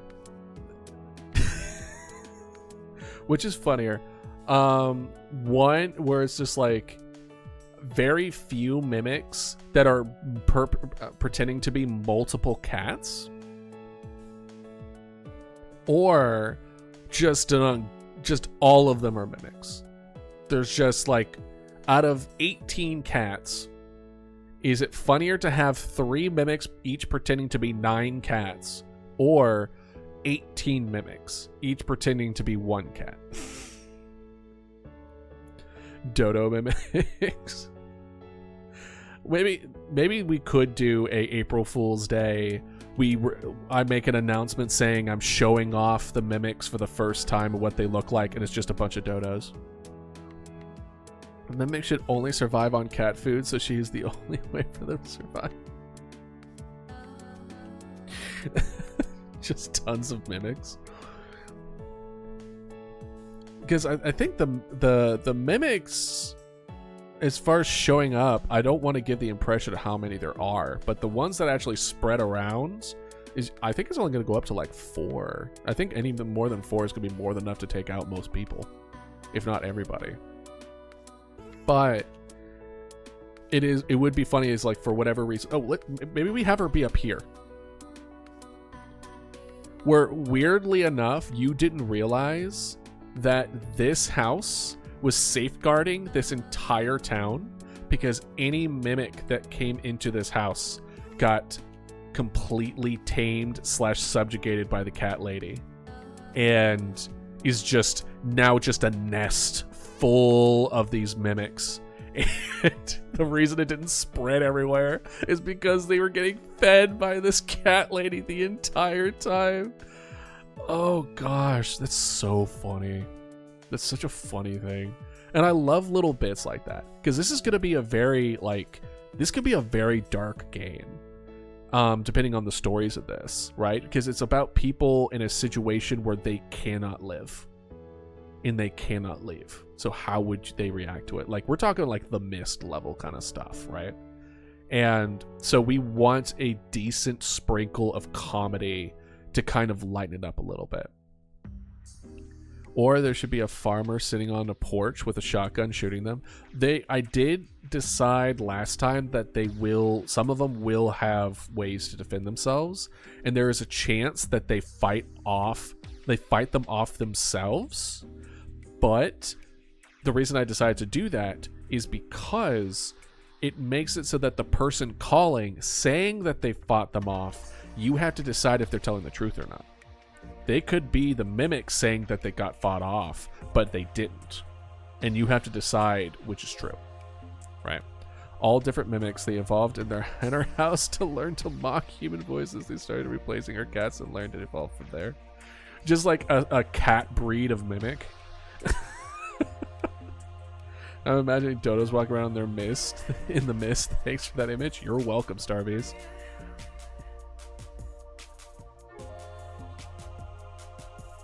What's your obsession with originality, my guy? You don't need to be original. There is no... All right, see you, gamer. Thanks for stopping by. First of all, I love your suggestions.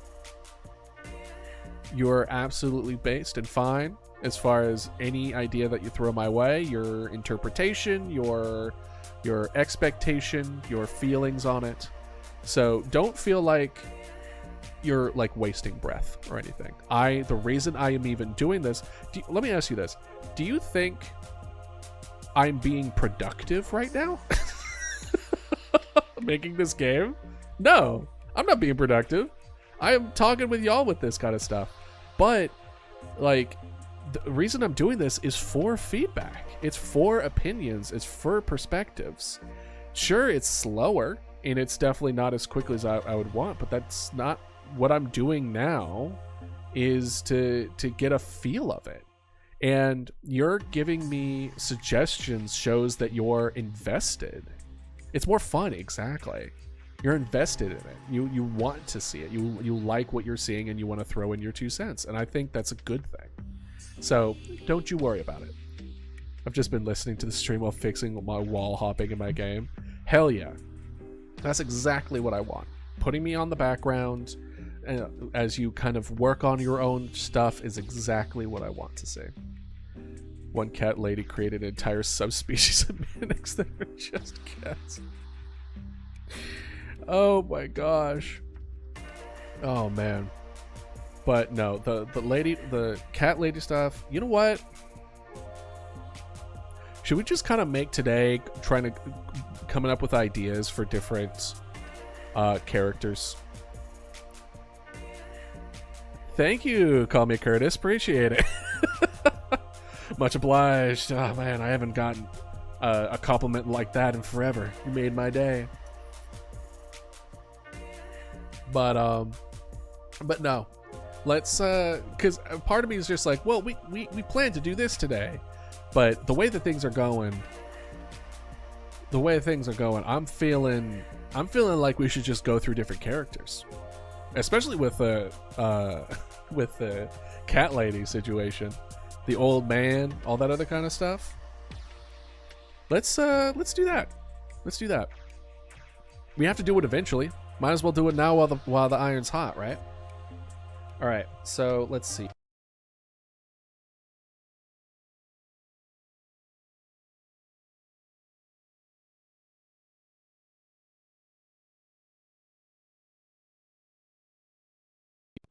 Hello? Okay. Sorry. My Focusrite unplugged for whatever reason. Okay, I'm back. Can y'all hear me? Y'all good? Are we okay? Okay. Thank God. Did you see all this errors? Look at that. Let me switch this up. We are gonna go ahead and just to make it so it's not as bright. Excel, I don't know if any of y'all watch my streams. Microsoft, anyone who works on Microsoft Excel, I'm gonna need you to find a way to put a black background, if you do not mind, because dark mode on Excel is absolutely awful.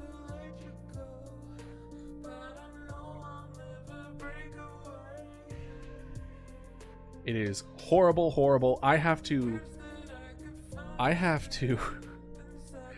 go and put in a black thing. I'm using Godot. To come to make the game.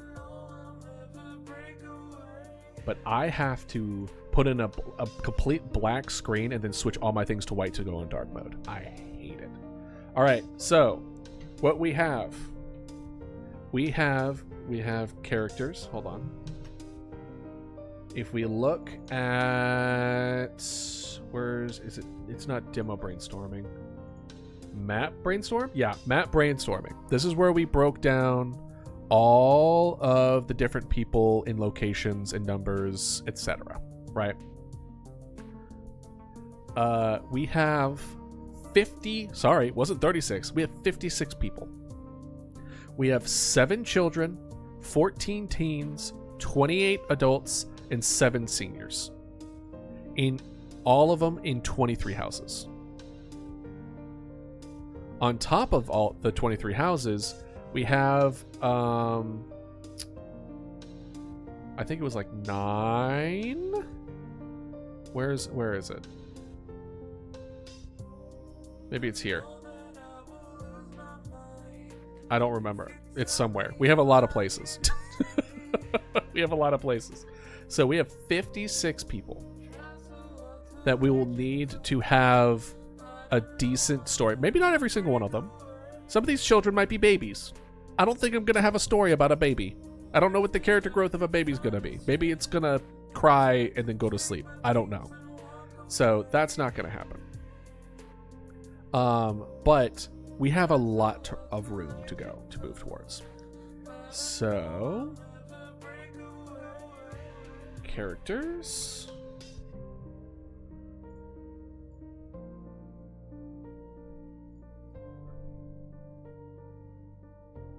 Why are you writing things backwards, my guy?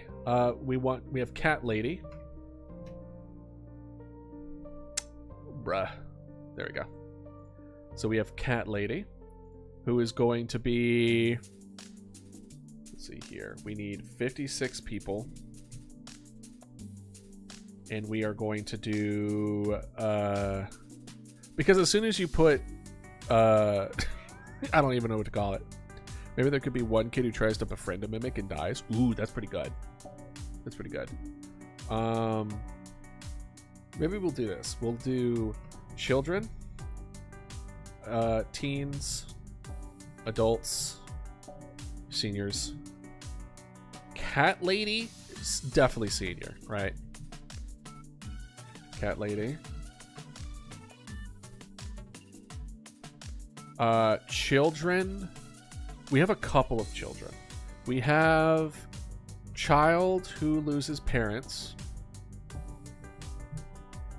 We probably need to do this differently. We have child who loses parents. We have child who tries to befriend mimic.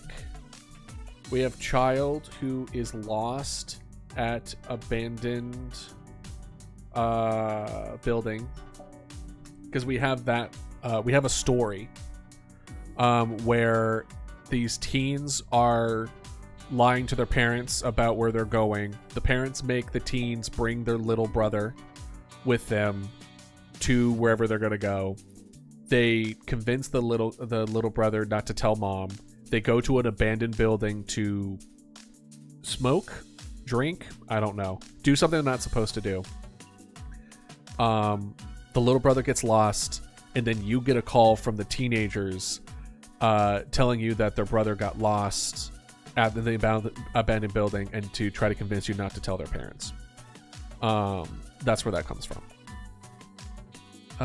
Like the one girl in Walking Dead who her parents had to put down. I don't think I saw that one. I don't think I saw that one. Child who loses parents, child who tries to befriend mimic. Okay, so we need, let's see here. Map brainstorm. Let's just copy this real quick. Boop. There we go. 7. So we need 7 children. Boom. Adults, seniors. There we go. And then seniors is cat lady. So let's see here. The girl killed her sister to try to turn her to prove her parents' walkers are good. Oh, yeah, that's wild. That's crazy. All right, so this is what we're going to do. We're going to rearrange this a little bit. We want 7, so 1, 2, 3, 4, 5, 6, 7. And then we'll have like 2 extra as like just in case. So we're going to do 1, 2, 3, 4, 5, 6, 7. Then bonus. All right. I am going to finish setting up this Excel and we can continue going down with some ideas. In the meantime, I will see y'all in 3 minutes after the ads. Are over? Hell yeah. Well, we have another, I think some people might have another 15 seconds or so, but all right. I have organized this a little bit now so that we have the teens, adults, and seniors. Is this an exact range? No. And I'll kind of explain a little bit as far as why I chose this. I kind of broke it down where we had like a good amount of families, right? We have like childs and teens and families and stuff like that. And then took that and then put it so that, because there's a couple houses, people that live by themselves, people that don't. And I had a ratio of about, there are 4 adults for every senior and child. there are 2 teens and 4 adults. So that would include like single parents, people who don't have children, people who live together, people who don't live together. I tried to like, this was just a shot in the dark, whatever it just felt like a good number. It isn't by any means like statistical in any kind of way, but I wanted it to at least feel like it's a good ratio of people. Whenever I wall drop, I keep getting pulled towards the direction of the wall, and I can figure out why. The direction of the wall? As in the momentum of your jump, or direction as in like goes up? Because the first thing I think of is like it might be a problem with momentum. Maybe you need a situation where if it comes into contact with wall that it cuts momentum, or it cuts, or maybe decreases, alters momentum in some way. But it's only conditional if you're in contact with it. Like turn the dial down a little bit. Because the same momentum that you have in the air would not be the same on the wall, right? It would be different rules, technically. Just changing it a little each time until it works. Listen, there's no right way to go about game dev. If there is, I'm certainly not doing it. You got this. I believe in you. And I always love fun movements, so I hope I'm looking forward to seeing it. Okay, so we have child who loses parents, child who tries to befriend mimic, child who is lost in an abandoned building. Teens, I have should be a group of 4. I'm thinking a group of 4. Is it a group of 3 or 4? If a group of teens were going to go to an abandoned building to do things they shouldn't be doing, would there be 3 people or 4 people? I think like 2 boys and a girl is what my immediate gut instinct for that. So let's do teen boy, teen girl, teen boy. Like the classic example of teens where it's like one of them has a crush on the girl and the other tries to support them, but the girl has a crush on the other boy. You know, like classic kind of like high school romance nonsense. We'll probably dip into that a little more as far as like whether or not that's okay and should be moved forward with. You always kind of have to base off your base instincts first and then reflect on whether or not it's okay or not. Goes to abandoned building. There you go. There we go. So we have 3 teens being used to go to the abandoned building situation. There is one where I want them to go to the school. So a part of this problem, as far as all these different locations, by the way, is to have it so that there's someone there to call 911, right? How do we explain narratively how, like, the location? That's why the abandoned building thing is there, in which you have teens not being there when they're not supposed to. It's so that then we can get a call knowing it's being taken over, right? So we have the church here. We have the broadcast system. We have abandoned buildings. And then we also have, like, the park here. No, it was the playground. Was it the park or playground? I don't remember. And then but this is the school. I remember that. I remember. I really should have. You know what I should have done? I should have numbered these and identified them. Instead of depending on my shitty memory. Now to boil water for my bread. Go, go, go, go, go, go. One of the things I definitely want to add is a abandoned ice cream truck that crashed into a playground. Because the idea... Oh, one of the things I didn't mention before, by the way. There's a radio here. For you to listen in on the... to get real-time feedback on the results of your actions. Didn't question it. I don't know how to make bread. I just assume it was part of it. But the radio allows you to hear the results of the people that you send out and what happens to them.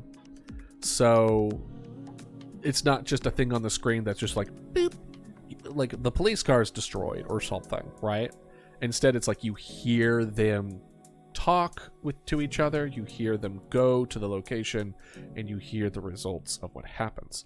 And one of the things I was really looking forward to is the idea, like the mental image of these cops being very unnerved, very afraid as they move closer to an ice cream truck, that you hear the song in the background get louder and louder. And I think that's such a serene, creepy, cool moment that I had to include, at least to some degree, a creepy ice cream truck theme song to some extent in a location. So that one was in that. Yeah, the park/ice cream man.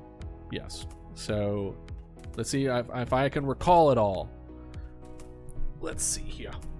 So we have. Sorry, I'm just straightening myself. Park. Oh, I should be standing. I got all comfy. Alright. Oh no! I'm growing shorter! Oh no! Is this what it's like to be a short king? No! No! Just kidding. It's me, Idealist. I'm as tall as I've ever been.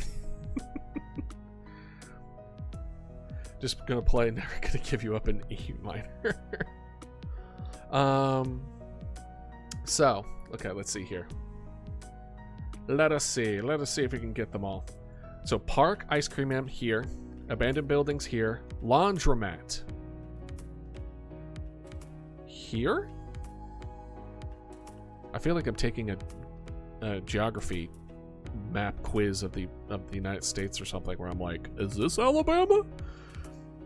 Hardware store, gas station, car repair, cable company, news network, general drugstore, vet?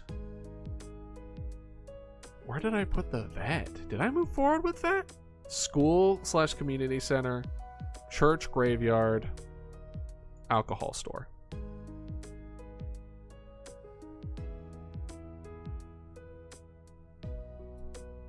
I think I know where Alabama is. Listen, I'm not taking there's no way I'm taking a geography test. I won't do well. Listen. History and geography was my weakest subject by far. Okay? It didn't interest me at all. Okay? And I know for some people that's blasphemous. I get it. I truly, truly get it. I understand. But for me, it just was never something that was presented in an interesting way. And it was just so monotonous. It's just, I don't care. How does this change my life in any way, shape, or form? I don't know, man. I don't know. And we're not even going to get started on European countries. But Alabama?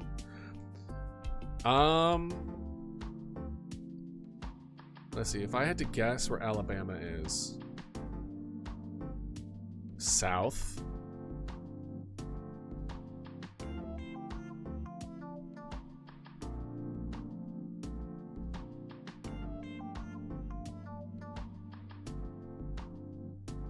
Yeah.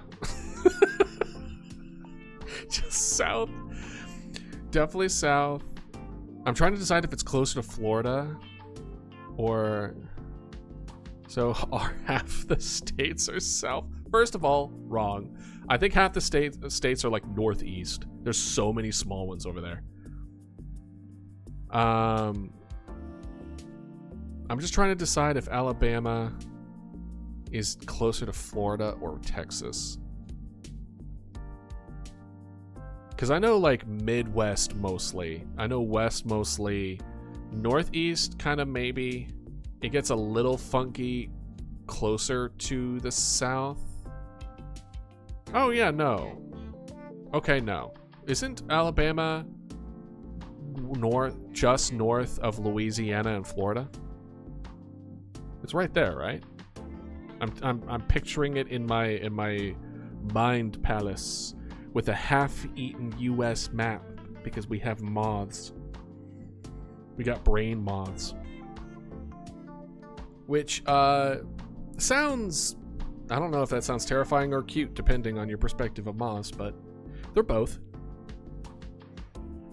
Okay, let's see here. Okay. Do we want to do creatures? Will this game be moddable? I mean, I don't really see why not. But what would you want to mod it for? I don't know necessarily what the mods could potentially be used for. No, it is to the right of Mississippi, which is next to Louisiana. Oh, dodos everywhere? Well, I mean, we're not even going to put in like a 3D model of what these things look like. So we would have to... I think the dodos is just going to be an Easter egg that we're going to add, to be honest. Like, not going to lie. This doesn't feel like a game that people would want to mod.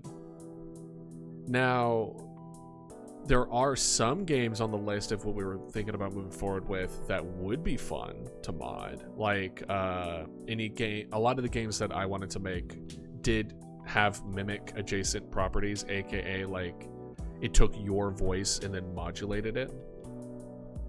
That's always fun.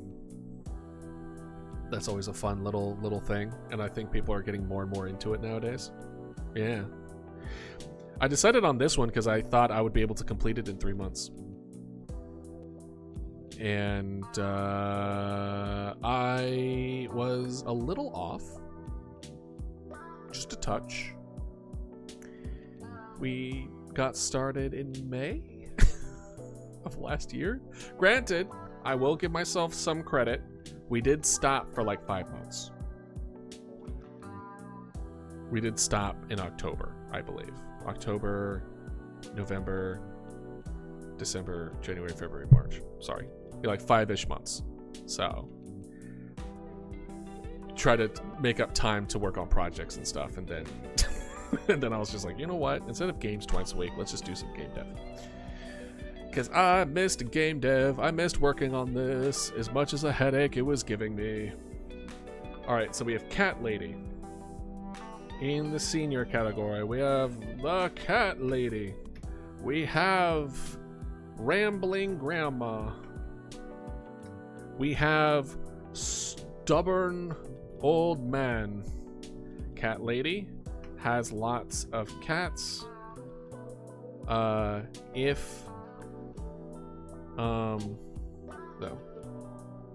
Is blind, has lots of cats. If what's the word I'm looking for? Infested is a bad term. You don't get infested with mimics. If attacked, mimics will just take over one of the cat's spots in desire to be fed. Spots in eat. Yeah, in eat. Open the oven for 30 seconds to pour in water and the dough, and I am sweating. Well, of course it is. It's very humid. So it's, I guess that's similar to how you make, what's the word I'm looking for? Cheesecakes. because I made a handful of cheesecakes as well, is that you need to cook them in an oven with some water to keep it humid so it doesn't crack. I feel like that is a very complicated thing for bread, though.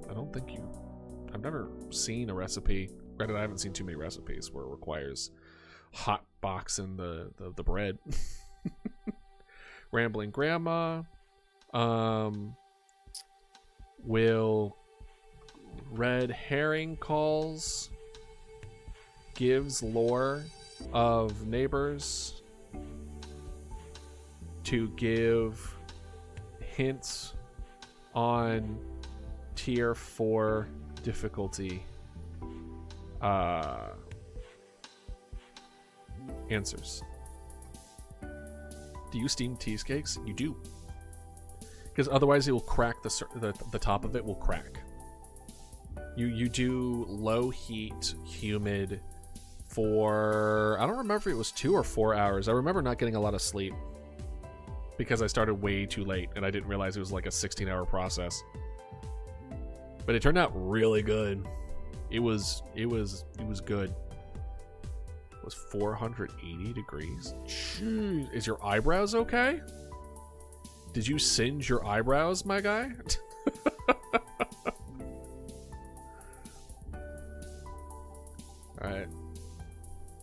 Alright, see ya, Star. Have a good one.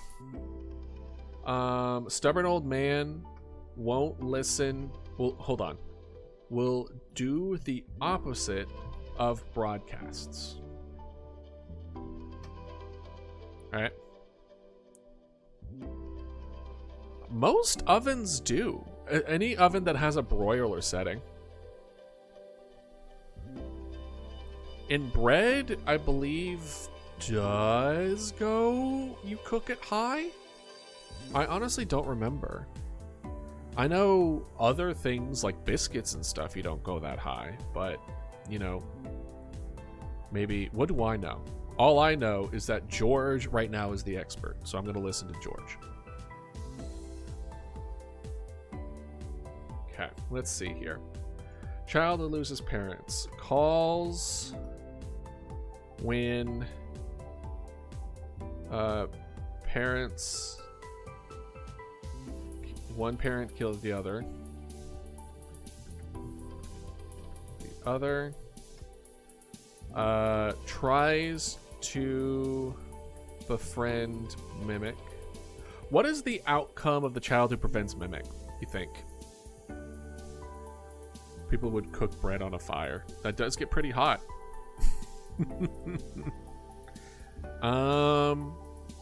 What would the outcome of a kid trying to befriend a Mimic go? So, hold on. Let's paint the picture. Let's go through it logically. Let's go through it narratively. Kid wakes up, middle of the night. Parents are upset. Doesn't know what's happening. Dies. If it works, it would be cliche. Got you. So if it was cliche, like if it actually befriends it, it would be one thing. Well, what if it does work, but it kills the parents? What if the kid, so it doesn't kill the kid, but then as soon as the parents walk in, it kills the parents? And then the kid is afraid of the Mimic now because the parents die. And like essentially becomes traumatized. and then no longer wants anything to do with it and is now super afraid of it, even though they're now quote unquote friends. What if it takes the kid to the cat lady?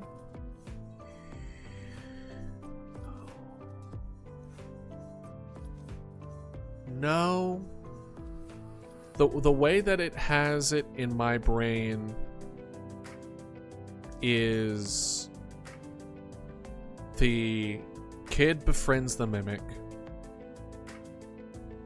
Somehow it works. I haven't decided how. I don't even know if it will work. But let's go down the narrative rabbit hole of that. Why are you in a wanted poster? It says you cost $1 bill. Okay, first of all, this is an inscription card. It's a game inscription. And it's one defense that Mama Dodo has. She's a fragile baby. She gets smacked, she dies. And then she has all like a little effects on inscription. Mama Dodo's worth so much more than $1. How dare you, Bingley? How dare you? Oh, why didn't it turn to Dr. Mama Dodo? Hold on. I'll switch it for you. Boop. There you go. I don't know why it didn't work. Maybe I made the thing, but I didn't make the thing? That made sense, right? Hopefully. And this one is for the recent game Do No Harm, which I recommend. To be honest, it's very fun, and we'll play it again on Saturday.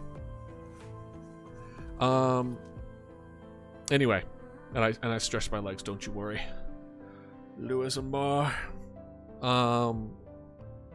Okay, let's pretend that it automatically works. The kid rolled a natural 20 on his charisma check, and the mimic is now befriended. So he's talking with the mimic. Parents are like, reason the kid even woke up is because the parents are like freaking out in the other room, light being on, etc. So he's just talking to the mimic, you know, having a good old time. Parents hear the kid talking. Parents go into the room, sees the monster with their kid, freaks out immediately. What? I didn't think GTA 6 was coming out for like years. What are you talking about?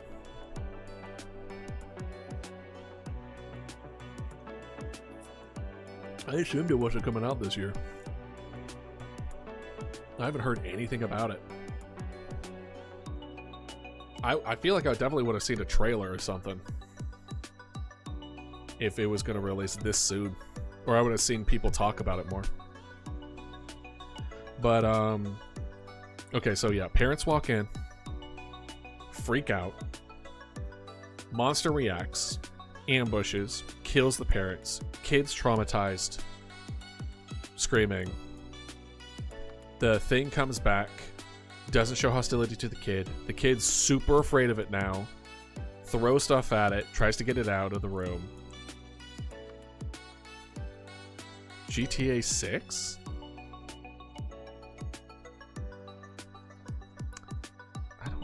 You.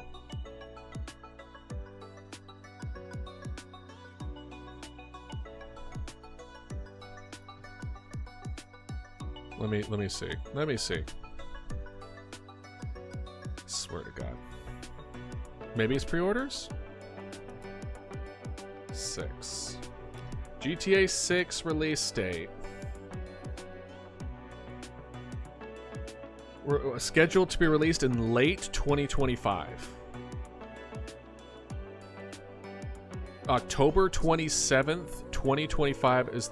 Oh, no, never mind. That's just a Reddit post. It's definitely not out. GTA 6 trailer 2 in April. So they're still releasing stuff. There's no indication it's coming out anytime soon. Yeah, nothing. Sorry, my guy. Sorry to disappoint.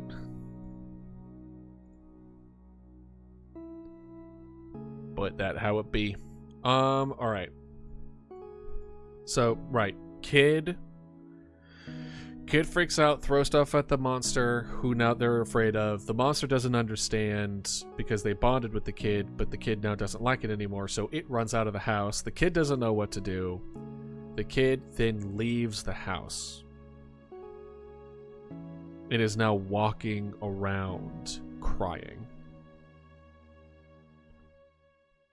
So now you have a crying child in the street who doesn't know what to do. All audio. A lot of this is behind the scenes. This is like going through the mental process, and then we show glimpses showing that this is what happened. So like you wouldn't see everything that led up to this, but it could be like this kid is found in the middle of the street crying and you don't know why. So you will see that part, but you didn't see everything leading up to it, right? And a lot of it is going to be assumption, a lot of it is going to be suggestion, but very solemnly are you going to be shown, should be attacked, but the one it takes should protect the kid? Interesting.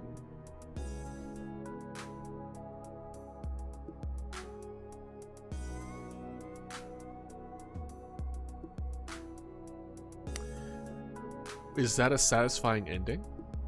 Imagine not being blind and seeing the mimics the blind lady tamed. That's what, honestly, what I'm hoping for. Not it takes, I meant tamed, right. Yeah, what if the kid is crying in the middle of the street, bringing in more mimics, the mimics try to attack the kid, the one that the kid tamed defends them, then the other mimics will then kill and attack the tamed one, and then eventually the child. Or the tamed one would get killed for being a traitor. The kid would run away and go to a house, and depending on if they are letting people in or keeping people out from the news network, they would let the kid in and they would be part of that household, or the kid wouldn't be let in and then they will be killed. Is that a satisfying story for them? Or no? I'm not convinced. That feels very sad. And not in a satisfying way. That just feels sad. The others see that they can be tamed. Now everyone has pet mimics. Good ending. Well, that's kind of the thing too. Do we want to go down the route that these things can be tamed? Why would they? Why would they have emotional connection with their food? Why would this kid suddenly be able to do it? And why this kid only be able to do it? What is so special about this child that allows a subservient kind of relationship immediately?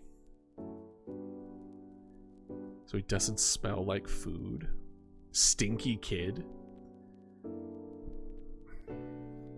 I don't know if you've ever seen a baby, but a lot of babies stink too. Or the mimic could run away with the boy and they become true friends.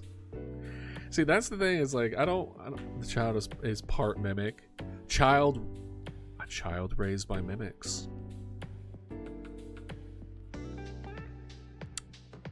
A child raised by mimics is not a terrible idea.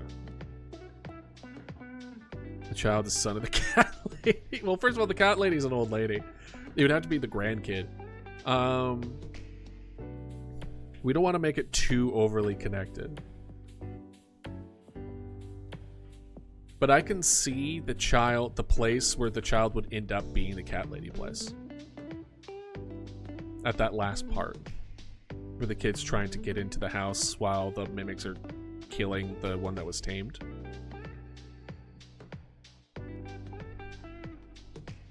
We could take the easy way out, or somehow a mimic reproduce with the kid's mom. We're not going down that road. We're not going down spliced and or hybrids, because that all audio, two, it gives the impression that they are close enough related to us to have children and have genitalia that is compatible, which is giving an impression of what these things look like, right? We want to give zero impressions of what these things look like. These things could be anywhere between Wendigo to bugs. It don't matter. Game theory. Is a mimic readable? Breedable. Boo.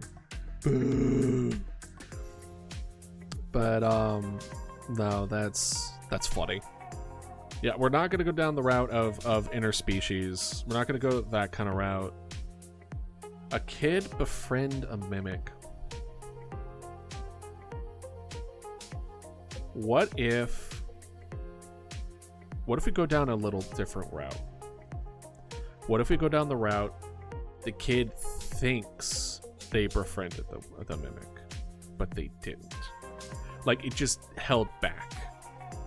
And the kid is talking with it, and they think they made a really cool friend. And then the parents never come in. And then the kid wants to introduce the mimic to the parents, saying that they made a good friend, new friend. And then when the kid brings out the creature, as soon as they see it, they freak out. And then when the parents freak out, the instincts of the mimic kick in, and it just kills the kid. Right there. It just turns on the kid. And then the rest of the family. Like, it activates the fight or flight of the mimic, and it just immediately goes into fight and just wipes everyone out. And it's not like the mimic was tamed. It wasn't like the mimic was really befriended, but instead it's like the kid was acting in such an unusual way that it just kind of pauses and just is just kind of in the moment with him. But the intent wasn't like a love or a bond or anything like that. It was just kind of like observing, like, this is weird. Like, why is it acting like this? And it's just kind of, it switched from ambush mode to observing mode again. And it's just kind of like, And then as soon as people start freaking out, then it flipped all the way up to ambush again, where it just kind of flipped back. That could be interesting. I don't know how we would be able to represent that in a 911 operator situation, though. The child is the operator's child who was in the car with the 911 operator, but because of the crash, it doesn't matter.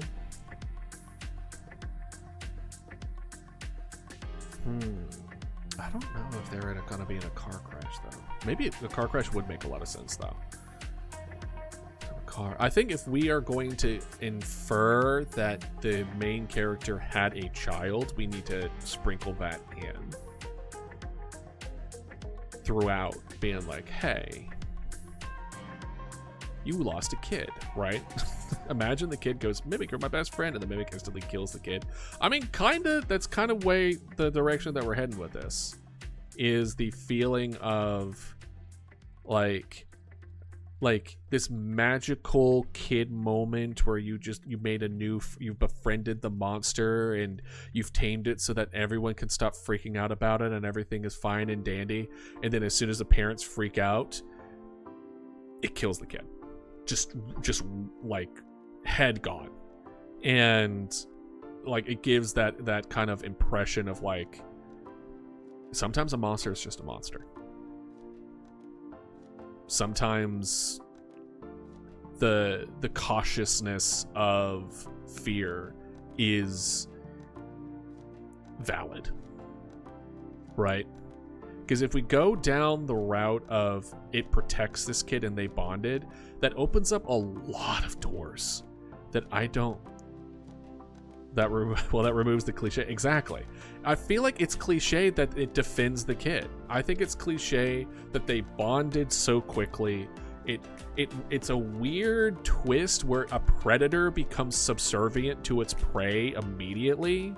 It's not like the mimics just didn't feel didn't grow up with love, and now that it understands love, it will die to protect it. Like that's not how this goes. This is not a fairy tale. This is a I wouldn't say gritty, but like this is a situation where these creatures are hunting people and they take advantage of people's desire to help each other.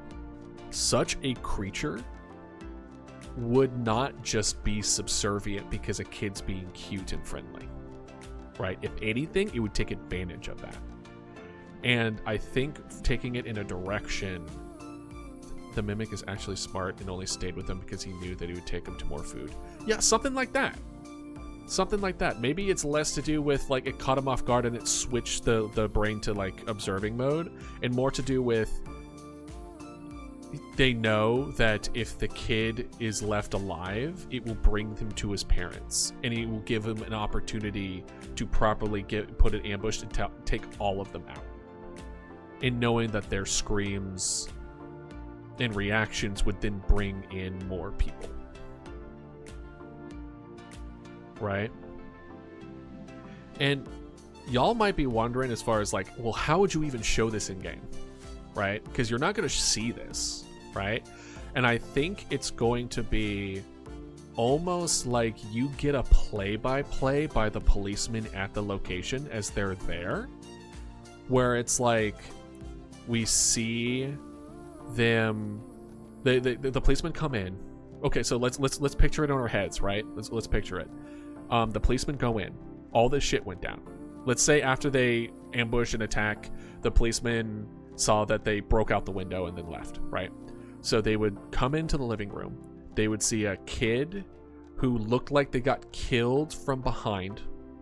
They would see two parents that were killed in their seating positions in the living room. So we knew it was sudden. They didn't have a chance to defend themselves. You should be able to hear it in the background of curtain 911 calls. That's kind of the point too, is that I want active scenes of that you'll be able to hear on the radio. And then they see this, like they see them there, so they go like, okay, so it came in, it ambushed them, it was really quick, and it was behind the kid. So then they look from what behind the kid is, and they go over to the kid's room, and they see that the room was broken into. But it didn't kill the kid in the room. But the kid, like the bed was neatly folded out. You would see the wet footsteps of it being on the bed as it let itself out with it. And they would be like, okay, so this kid, it was following this kid the entire time, and either the kid didn't know about it, or they did know about it. And it gives the impression of like, oh, this kid knew, because there's no way for it not to have known, because he was on the bed at the time. So either it is the most calm kid in existence, and slowly and carefully with it watching it went to their parents, or the kid thought they befriended the thing, went over to see his parents, and as soon as the parents freaked out, activated the mimic like response, and it just killed everyone in the room. And they were able to ascertain that through seeing the results of what happened from that room. I like that one. We're going to move forward with that one. Tries to befriend mimic. And 911 operator, police find that signs that the mimic was brought by the child to the rest of the family, where it promptly killed them all. What part of the mimics do mimics eat? I will say sloppy eaters is the way I would kind of describe it. You ever meet people who don't eat chicken well? You know what I'm talking about? Where it's like they take like 2 bites out of a chicken leg and then they're like, I'm done. Like that kind of thing. That's the kind of vibe that I get from these. I think they do not eat bones. They are strong enough to break bones. I think they occasionally eat hearts. I think they eat the flesh. They waste a ton. Exactly. That's the kind of vibe I want. Like, this thing ambushes and kills. Their main job is to kill their target. And then, like, once they've done their whole shtick, then they kind of go back and clean up. So think of it like this. Imagine...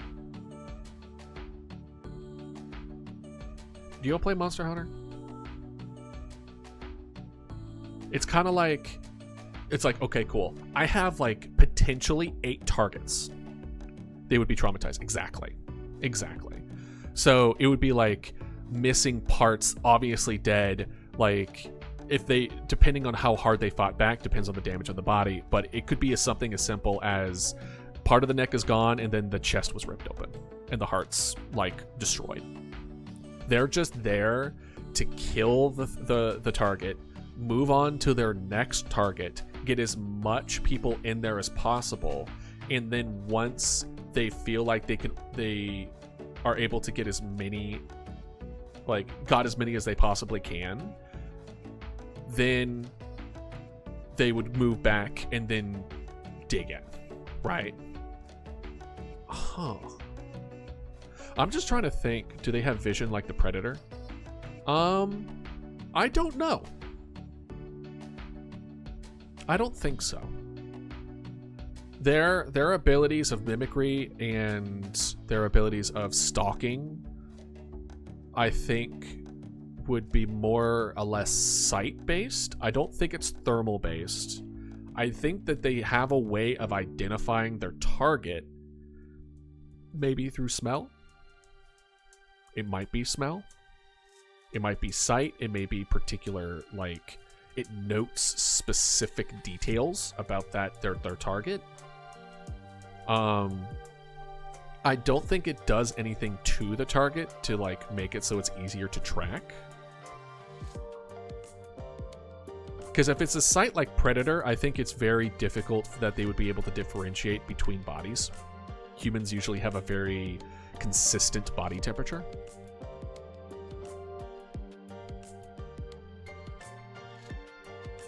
Like Tremors? What was Tremors' sight again? Wasn't it based on sound? Like if they stepped on the ground, they would be able to hear it.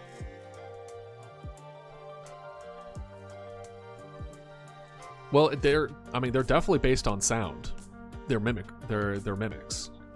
They're all about the investing of sound and being able to replicate that sound to a minute and highly detailed degree. So, hearing. I don't know if I would say vibrations. Because then we start to get into territory similar to A Quiet Place, where it's like suddenly loud noises causes them pain, and then you can defend yourself by doing loud noise. Like we start getting into territory where you can defend yourself by just being loud, and that's when we start getting into cliche territory again. I don't want the impression of like, oh, you just be loud and then you fuck them up. But at the same time, they do have excellent hearing, but I think they should be able to also like not be caught off guard just because someone is a little loud. Do they walk on 2 or 4 legs like a dog? That one, I don't know. Part of the more and more I give it a form mentally, the more and more likely I will accidentally give the impression that they have that form for y'all to experiment with. I think it's up to you to think if they are on 2 or 4 legs. I think it is up to the interpretation of the player if they even have legs at all. It would be weird if they hopped on their heads, but yeah, they could slither. These things could be snakes or snake-ish. They have the strength to break bones, so they probably have some kind of limb. But I don't want to give... Well, that means I have to kind of not focus on footprints, right? Because footprints would give the impression of these things have 2 legs, these things have 4 legs, these things have no legs. So I'll have to find a way of representing its... I mean, we could even go down the idea of it never touched the ground. What if it didn't touch the ground? What the hell? Oh, that must have been the The shortcut of activating the thing caused a note.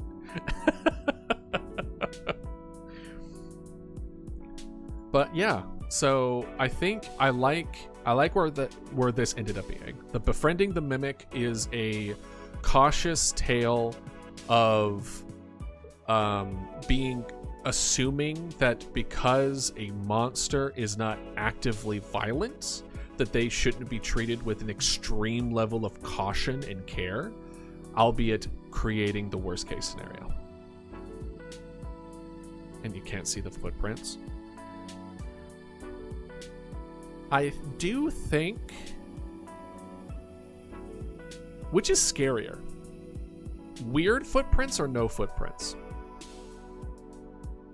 I kind of want to say no footprints. What if we just move forward with the idea that these things don't leave footprints? They obviously exist. We see what they do. All right, my guy. Thank you for... I hope to see you soon. Enjoy yourself. I agree. No footprints. Do I have... Where is this? I know I put them down. It would be accessibility, interaction, coworkers, imposter, systems, scripts, characters, broadcast, emergency, Easter eggs, possible ads. I guess I'll just add another one. And then I'll name this one... Where are we? Here. These are monsters. No footprints. You've been trying to do it for like a while though. Like, I don't blame you. Alright, characters. Cool. I like where it head's at with the mimic.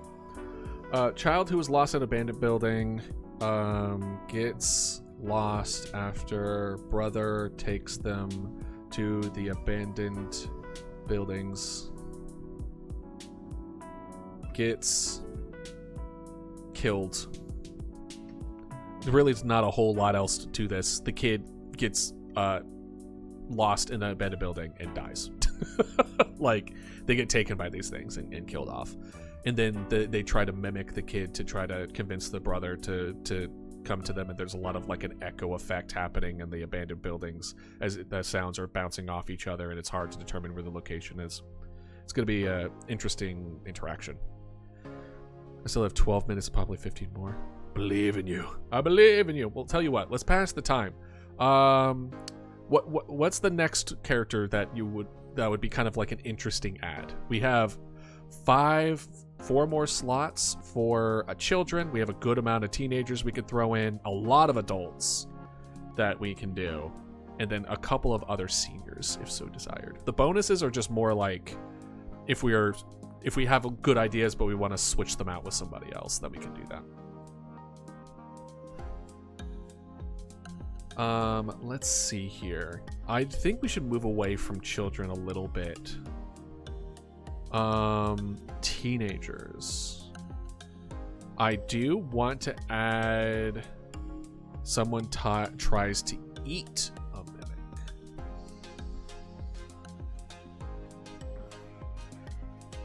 There was also mentioning of somebody who may see the mimic and try to not see the mimic, but like try to worship the mimic, like start to do cult kind of thing.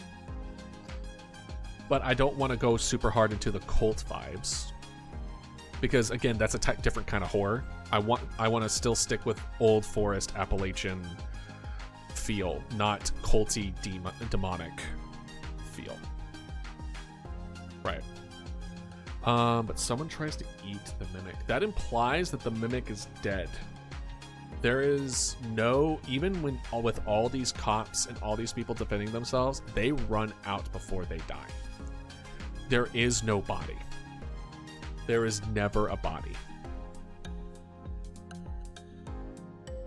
Which also kind of plays a little bit into the effect of what was mentioned earlier as far as this being all schizophrenic. No footprints, no body, but you just only hear in about the results. just an appendage of the mimic? Am I okay with it? Even with a limb being decapitated from it. Nah, not even an appendage. Not even an appendage. Because an appendage would also lead to an appearance. If you have an appendage, you would kind of know what you're looking at. Furry, slender, scaly, leather, thin, long, pointy, hard. How many fingers? Is there fingers?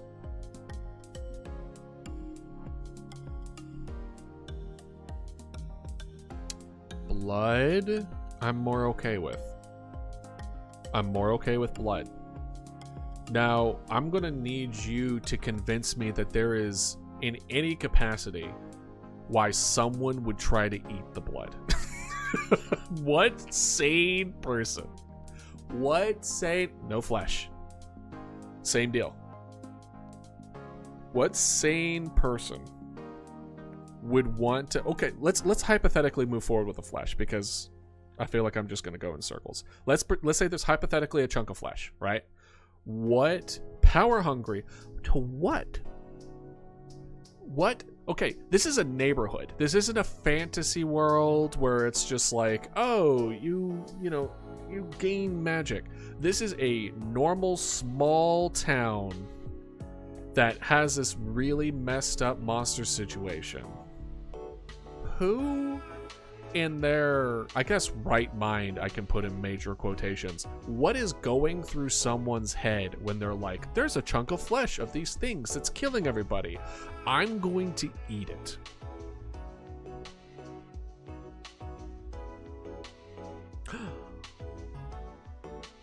But a child,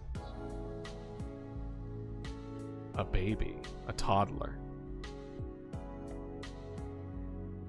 who puts everything in their mouth.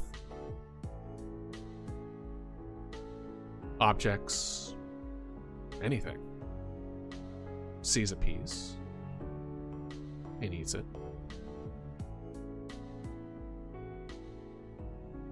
Maybe they think they could speak better if they drink the blood. I don't know. I'm not convinced. Even with the toddler example, which is the biggest example, I think is the most likely situation in which would call it where it's not logical based, it's just the instinct to put something in someone's mouths. I don't think anything will happen. Gonna be honest with you. I don't think consuming the flesh of these mimics will do anything for you. Besides, like, it's gross. I don't see this being a thing where it's like suddenly they give you powers. That feels a little too much, or they can trick the mimic into thinking they're friendly. Oh. No, I'm not seeing it. Granted, that is starting to get into more into worship territory.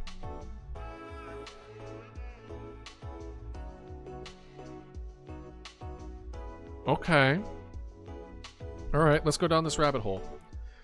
Okay, we have somebody who wants to get on the good side of this mimic. These mimics. So, the mimics are good. He goes out into the open. He goes out where he's vulnerable. The mimic comes after him. The mimics are put off guard a bit because it's behaving not how a human usually traditionally behaves. And the person submits themselves to them. And due to them being vulnerable, they take that as a opportunity, goes to attack him.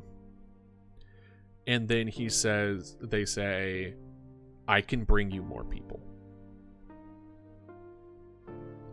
If they understand, which I think they would, what he's saying, they would want that. They would want... That's less work for them and exactly what they want. by keeping one guy alive, they bring in more people. Okay. Maybe for the sake of him being the last one alive. Saying, if you let me live, I'll bring everyone here. And you can kill everyone, but let me be the last one alive.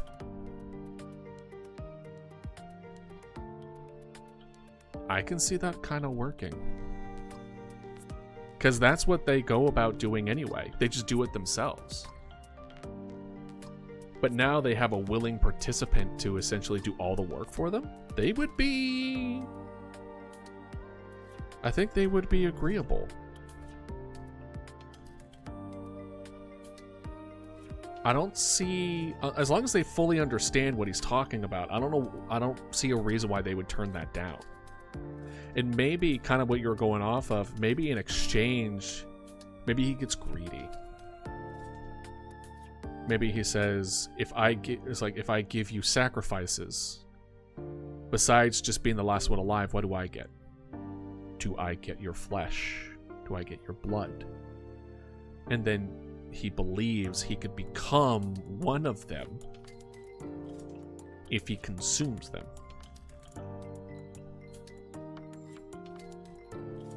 Consume the flesh of a god, you yourself become the god kind of vibe to it. Okay. Interesting. Let's write this down and then we'll go to another ad break. Then I'll work out and then I'll be out of breath. All right. So we have cultist. A person who tries to make a deal with the mimics to bring everyone to them in exchange of being the last one alive, gets greedy, and desires to consume their flesh as to become one of them. All right. Interesting. It's certainly one that you would want to see the end for. So I will see y'all after the ad break. Welcome back. 10 more minutes. Can't wait to see this bread. You gotta tell me how it ends up being. Whew. Sorry. Those squats. Squats hurt, man. They take the air out of me. What can I say? As far as what you missed, we came up with a let's see here. We came up with a cultist that tries to make a deal with the mimics as far as bringing people there in exchange of him being the last one. And eventually he has, or they have, they get greedy and they want to consume their flesh to try to become one of them. Basically completely losing their mind. I keep saying his, it probably will end up being a dude, but let's see. What other? The glitch is still in my game. I don't know why it's happening. Did you Google around, see if other people are having the same issue? Whenever I have an issue of something happening, usually that helps a bit. All right, let's see here. We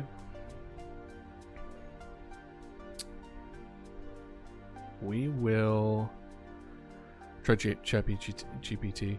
Isn't ChatGPT not good for coding? I've heard again and again and again from coders that like ChatGPT sucks.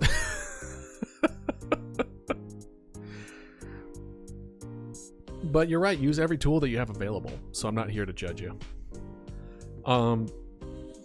Let's see here. What else would be good? What would be a good character arc? slash situation. Adults, you have husband who is being cheated on with neighbor. That's not how you spell neighbor. I don't know how to spell neighbor. You're just gonna have to deal with it. It bugs you, doesn't it? With neighbor, doesn't tries to get neighbor to get attacked and won't call the authorities when being broken into. But did you say he wants to eat the mimic's flesh? The cultists? Eventually. The way that I kind of have it painted in my head is that this person begged for his life and proceeded to try to strike a deal with them as to make it so that he would bring people to them. And then later he becomes like, well, it's not just being alive, last one alive will be enough. What if you give me some of your flesh and then I can become one of you? Yeah. Woman falls in love with a mimic?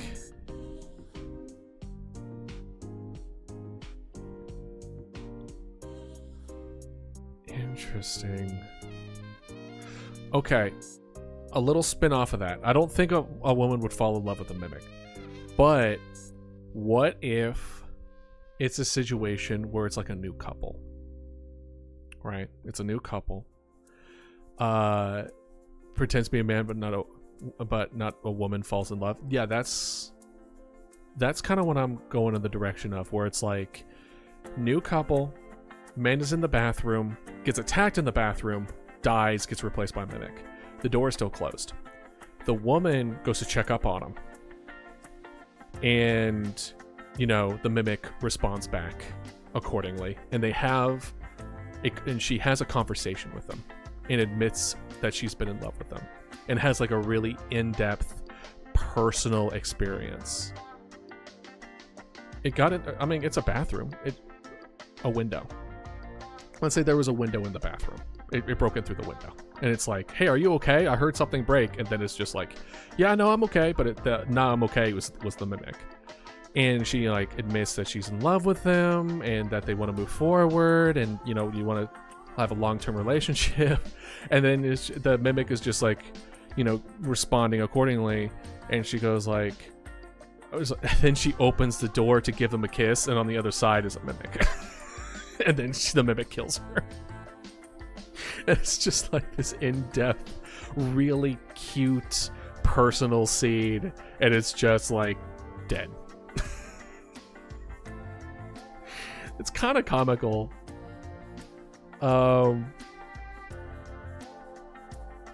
It's comical, but it doesn't hit quite right for me.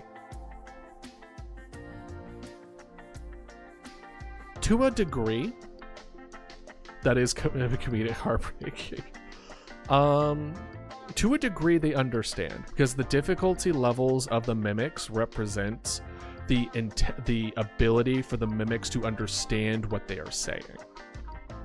Like, first they learn the appropriate voice, then they learn the proper sentence structure, then they learn proper cadence and like when to use certain sentences at what time, and then utilizing proper not past knowledge of the dynamic of that family. Those are the degrees of knowledge required in order for it to get to that level of difficulty. So if it's like a really dumb, hasn't looked at anybody and observed before, probably not. But something that's been around the town for a hot minute would probably get to a point where it really does understand it. It probably wouldn't understand something like love and the feeling of love, but it would probably still be able to take the cadence of the situation and what it has heard before, and then be able to reply with the appropriate reply to it, right? Like, most answers to things as far as communication in general, it's not that big of a list. I don't know if you've ever taken classes on communication before, but like active listening and things of that nature, it's not super complicated as far as the proper response to somebody talking to you and having a certain conversation in a particular way, right? If a mimic falls in love with someone, I don't think the mimic would ever fall in love. I can see people falling in love with a mimic in the extent of who the mimic is pretending to be. What would be... Hold on. I think I found something I liked better than the woman confessing. What if it was kind of the opposite? What if it was a woman telling off her husband? Or they're like, what if it's like an old marriage and they're almost like fed up with each other, and then the mimic takes over, and then the mimic is responding in positive ways that the old husband didn't normally respond to, and she's just like, oh my god, you're actually listening now. It's like, I don't know what happened, but you're actually responding the way I want you to respond. You're actually listening to what I'm saying. You're actually caring about what I'm saying now. And it's like this kind of like revitalization moment of like, maybe there is a like a like a chance for this marriage. And she goes, and she's just like, we could finally get through this. We could finally go to counseling. Like suddenly he's agreeing to counseling. Suddenly he's telling her how much he loves her. Like all this other kind of stuff. And she's just like, oh my god, you've never told me that you loved me in that way before. Like really building it up. And then she opens the door to give him a kiss, and then it's the mimic, and she dies.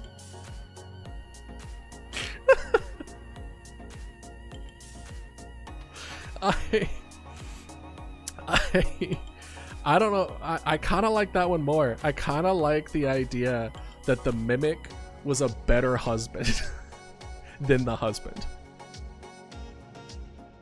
It gives the impression that sometimes people are worse at being people than not people. You know what I mean?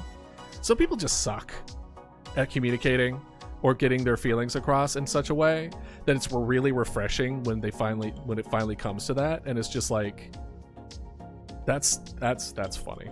That's really funny. Okay, scripts. We'll have this one be oh, this is random, right? Yeah, let's do random. This is, we'll call it marriage counseling. Marriage counseling. All right, marriage counseling. Husband follows an old couple at the end of their rope regarding marriage. Husband gets replaced in the bathroom. I think so. I think I have cat lady, and then yeah, these are like events. These are like scripts, right? This is like the script section of like bringing all this out. Ooh, okay. I'll check it out. I'll check it out in a bit. Hold on. Actually, I'll check it out now. Boop. Let's see it. Look at it. Look at it. Oh, can I show it on stream? Is that all right with you? If I show the bread pic, we've been talking about it all stream. I feel like I should let people see it, but only if you give me permission. I'm not gonna not show. I'm not gonna put it if you're not comfortable with it. What do you say? All right. And Brett, look at that. You did such a good job. Let me know how it is. It do be bread shaped. It do be good. I'd make a sandwich out of that. I would like to have that with some garlic next to my pasta. Hell yeah, you did a great job, my guy. Hopefully it was worth it. But at the very least, the next one you make will be even better, and then the one after that even better than that. Understandable. It wasn't a 480-degree oven. Husband gets replaced in the bathroom. Wife is taken aback. by suddenly how supportive and responsive her husband is. After having a heart-to-heart, she opens the door to a mimic and dies. Put bread in credits. That's funny. That's honestly funny. If you remind me, whenever this game gets done, which probably won't be anywhere in a year at this point,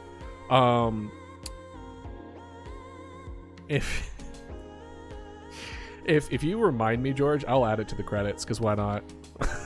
If you put my bread as part of the credits, I will do it. I will put George's bread in the credits.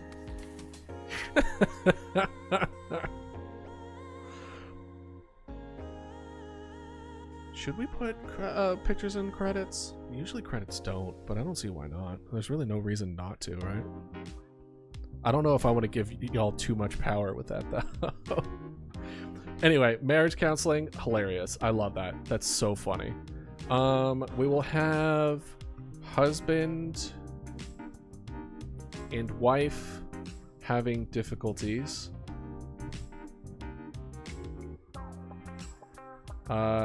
Husband gets replaced. Mimic is better husband.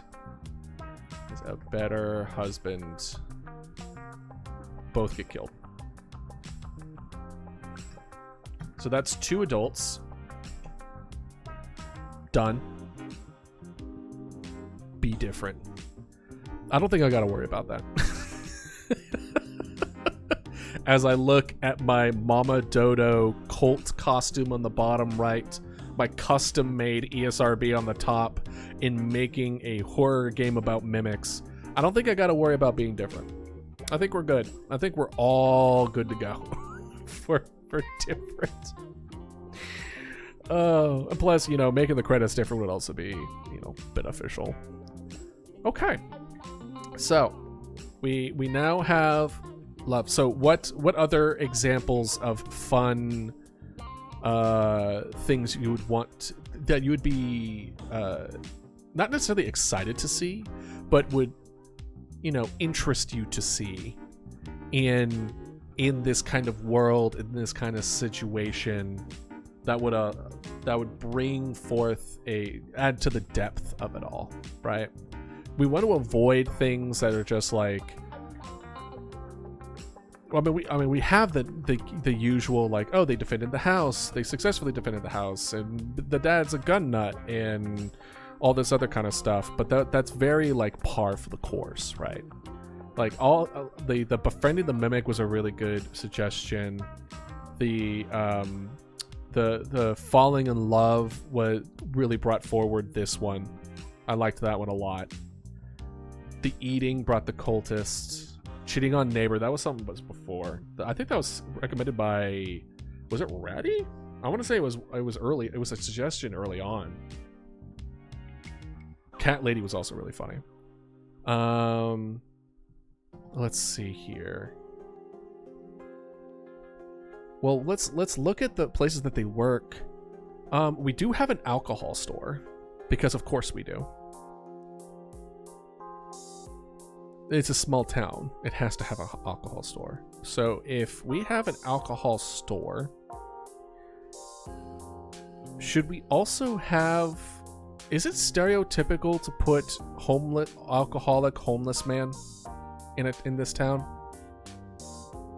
Is that too stereotypy? Do I need to check my privilege? You know what I mean? That feels on that border. But I'm just trying to think of, like, we want to link specific aspects to it. Well, maybe alcohol we can take a breather for. Let's look at school. Now, the school plays a particular interesting aspect in this situation.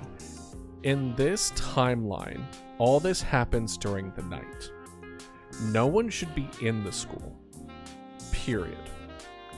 Yet, not only would it create a very interesting and dynamic situation, like audio wise, to hear like the voices bounce off the walls and stuff like that, but is a very creepy place to be at night. Like creepy at night schools has that feel to them. And gameplay wise plays a really important boundary to the spreading of it on all the suburb, like quote unquote rich houses are located. So it needs to be an important gameplay aspect. So it should have I wouldn't say stronger, but it should still have a strong narrative tied to it that would allow people that, like, if this is such an important thing and it's just like, it was taken because the janitor saw something and that's the end of it, right? That feels weak for something that needs to be, that's so, like, how do I put this? Because eventually players will need to choose between saving certain locations over others at a certain point in the gameplay. We don't want to give them a reason to want to give up something that is a very strong thing to defend. Or maybe we do. Maybe we should think of it opposite. Maybe we need to give a weak narrative reason as to give a strong narrative reason for a different perspective. Because if it's already heavy-handed gameplay and repercussion-wise, then maybe it does require a weak narrative reason as to give the other side of the scale more weight to offset it. You get what I'm saying? So, because every decision, granted it's not always going to be a scale between two things, but we want to balance it so it's a tough decision. Maybe not the entire game, but near the end at the very least. Like the way that this kind of goes is that it kind of goes up and then the difficulty also then kind of crashes. Ooh, let's see it. Ah, look at that bread. Hell yeah, my guy. Let me know how it tastes.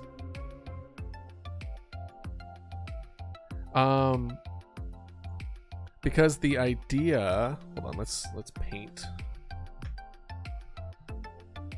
Let's see here. There we go. So if we,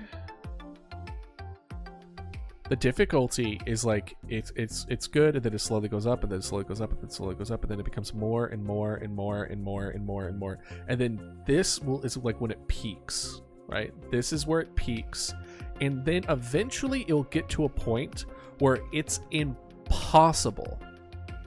You can't believe I tolerate that awful American bread. I believe it.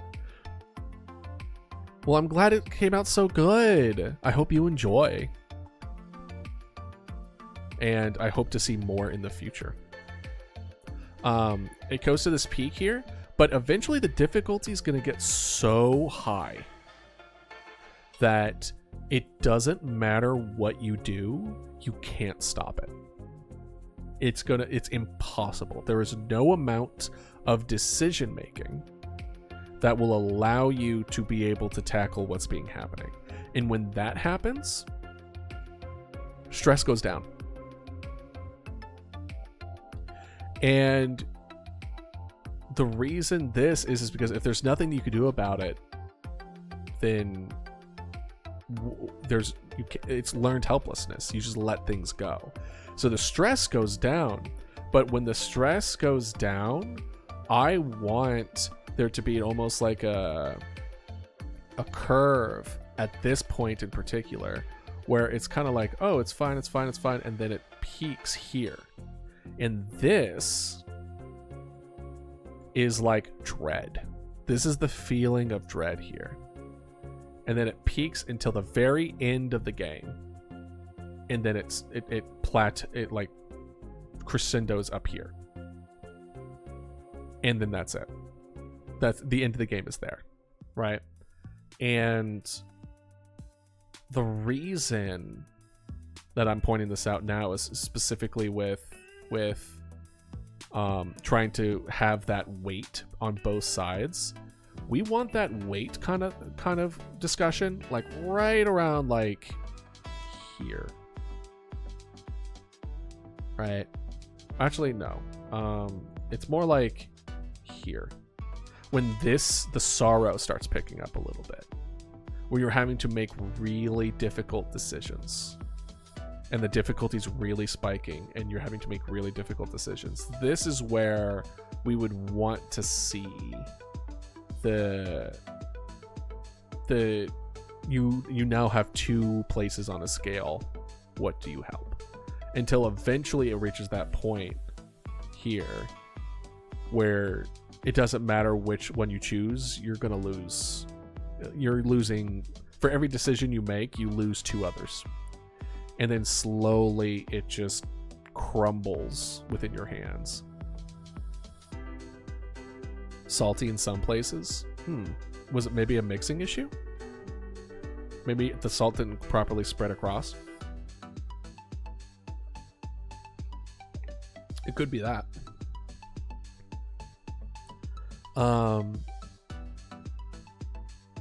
But yeah, so there we go. Oh, my brain feels like mush. I haven't felt this way since it's been a hot while since we've done game dev stuff. There's no mixing, just kneading.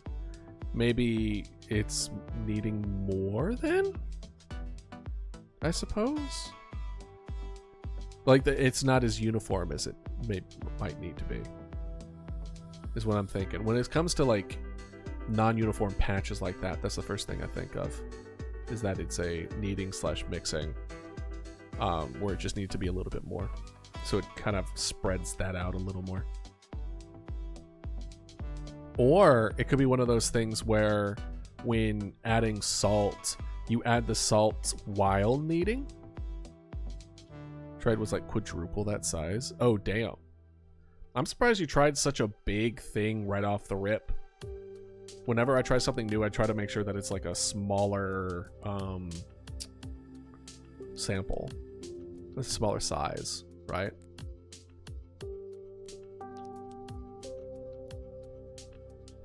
Ugh, sorry, excuse me. Let's see. Let us see. Any other ones? Stubborn old man. Oh, there is. There is the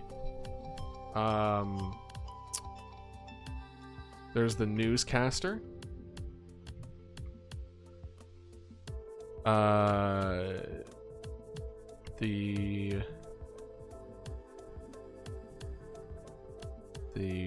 what's the word I'm looking for? Can you see why I had to throw it out because of the no stand? Make sure. Yeah, I bet. Newscaster, spiteful that he isn't in a big city, will take advantage of the chaos to advance his career. That's the newscaster.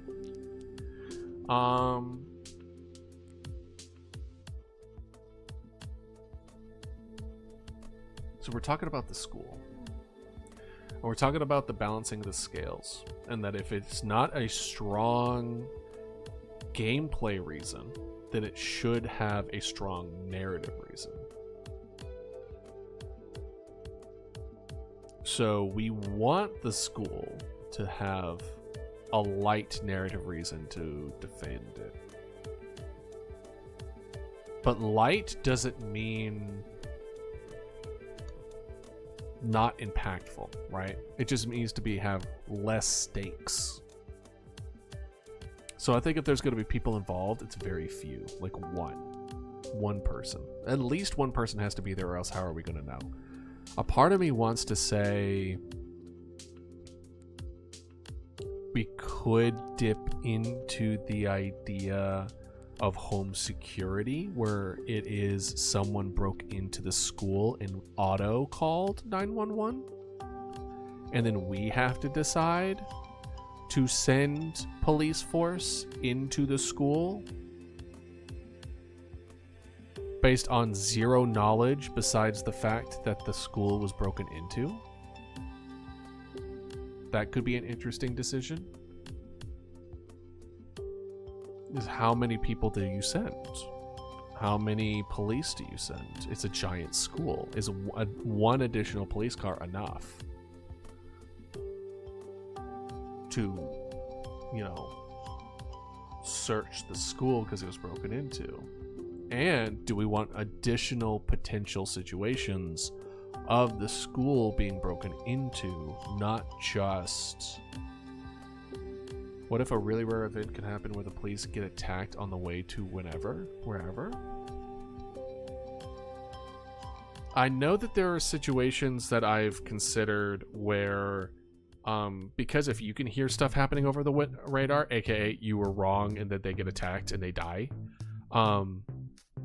it would be really strange if other police officers wouldn't then go to that location on their own fruition. Where it's like their friends, their coworkers are dying over the radio. There's no way that a decent amount of them would be like, we're on our way, and then we could tell them like, hey, you can't go over that way, you're needed somewhere else, and they would just tell us to go fuck ourselves or something, right? Like the older ones, like police officers, might be able to restrain themselves because they've seen what happens when you don't follow orders, but the younger, more impulsive ones would 100% be like, we're on our way. Now, as far as things happening while on route,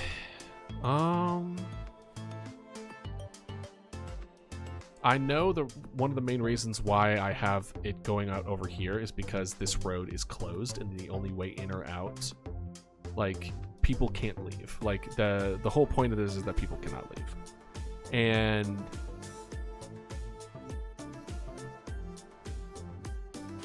on route.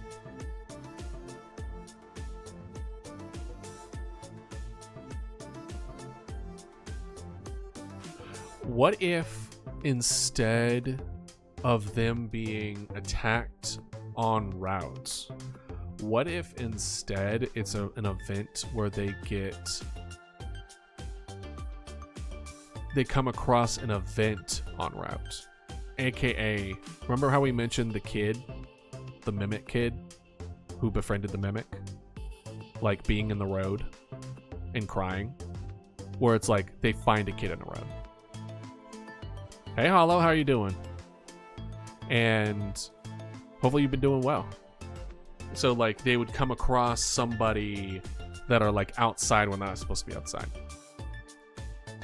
And, like, what if... Ooh, okay. That kind of explores it a little bit. What if there is an event or a guy who... they're playing a slightly different trick. What we are doing today is we're doing game dev, and instead of tackling a coding issue, we're kind of going down potential scenarios and or characters that we are utilizing in the game. So have I described to you what this game is about yet, Hollow? I forget who I've told and who I've not told at this point, as far as what this is. So this is my indie horror game that I am making called Last Call. You are a 911 operator in a small town that is slowly being taken over by these creatures that are able to mimic human voice, and it is up to you to determine if the other person at the end of the phone is a real person or not. And we're going over potential situations of what these people go through, different people and how they would react in these situations, and just kind of really getting into the nitty-gritty of, so like, that's not my neighbor. Kind of less not my neighbor. I would akin to more like Papers, Please. This is more this is kind of like Papers, Please, but think it's a lot more auditory based. It's less looking at it and being like, that's wrong, and more listening to it and being like, what they said was wrong, or what they sound like is wrong, or the way they put that sentence was weird, or it didn't work in that aspect, and then sending the appropriate 911 like police officers, fire trucks, ambulances to that location. You would change that depending if you suspect it being a monster versus a human, right? If it's a monster, you chase them out if you are correct, and if not, then it's you save a person temporarily. It is a battle of attrition kind of game where you try to defend as many people as possible, as difficulty gets more and more increasing until eventually it becomes overwhelming and you just try to last as long as you can. And one of the things that that Lewis and Moore mentioned was, what if something happened en route to a location? So we're exploring the idea of how a person, what if they found a person in the middle of a road, they're just kind of walking, they're something's wrong, right? Something's wrong with them. Obviously not a mimic, but there's still something off with them. And then the cops pull up, and as soon as they start to ask what's wrong, the man demands that they keep back. And it turns out that the mimic is trying a different approach, which is having this guy go out in the street, and then anyone who tries to help him gets ambushed and killed. So it's less of a bringing the 911 to a specific house with ambush, and instead are now like stalking from the edges of houses and streets and corners where you can't see what they look like, and knowing full well it's like the person in the street won't get killed, but is now trying to tell people not to come near, because if they do, he's seen them get killed over and over again. Similar to, have you ever seen 30 Days a Night? It's similar to that. There was a moment in 30 Days a Night, which is one of my favorite horror movies, by the way, is this woman, it's where vampires attack a small town in Alaska, and it's night the entire time because it's Alaska. And there was a woman screaming for help, being like limping down the road, and they had to convince themselves that if they left the house, they were going to die. It's a movie, unless they made a game of that movie, it's a vampire movie. If they made a game, I need to know it because I want to play that game then. Or a rare event could be a riot. It's been a while. Completely understandable. Could be a riot that blocks a street because there's like a bunch of missing people. There's already going to be, this street is already previously blocked. No, this street is already previously blocked for construction. And then there's a huge accident in the beginning of the game that prevents going this way. And those are the only two routes out of this town. So beginning of the game, no one can leave. Already off the bat, no one can leave. But I like the idea of an event en route that kind of like throws a wrench in your plans, right? Because if you're like, oh, I'm sending these resources here, this resources here, and this family might be in trouble, like a cop who was sent to a location suddenly stops to deal with a different location, you then have to send more resources to that location. Like it temporarily blocks a route. Yeah. I have to be careful with that one, though. I like the idea of temporary blocking routes. I get it. I like it. But that would make it really irritating and frustrating if they blocked like a main route and you can't send anybody to help anywhere. That's the thing, Hollow. I don't plan on putting any indication of what these things look like. I'm not adding footsteps or footprints. I'm not adding visual descriptions. I'm not adding nothing. How these things look is completely dependent on you and your imagination from what they sound like. And even like, so it's very auditory, and I want y'all to use your perspectives, and each individual person's perspectives might be a little different of what they look like. right? Maybe I'll change my mind in the future as far as like give a little bit. They could be giant parrots. They could be giant parrots. Like these things could have more, are we talking more Wendigo, Skinwalker-esque? These things could look like giant bugs. I don't know.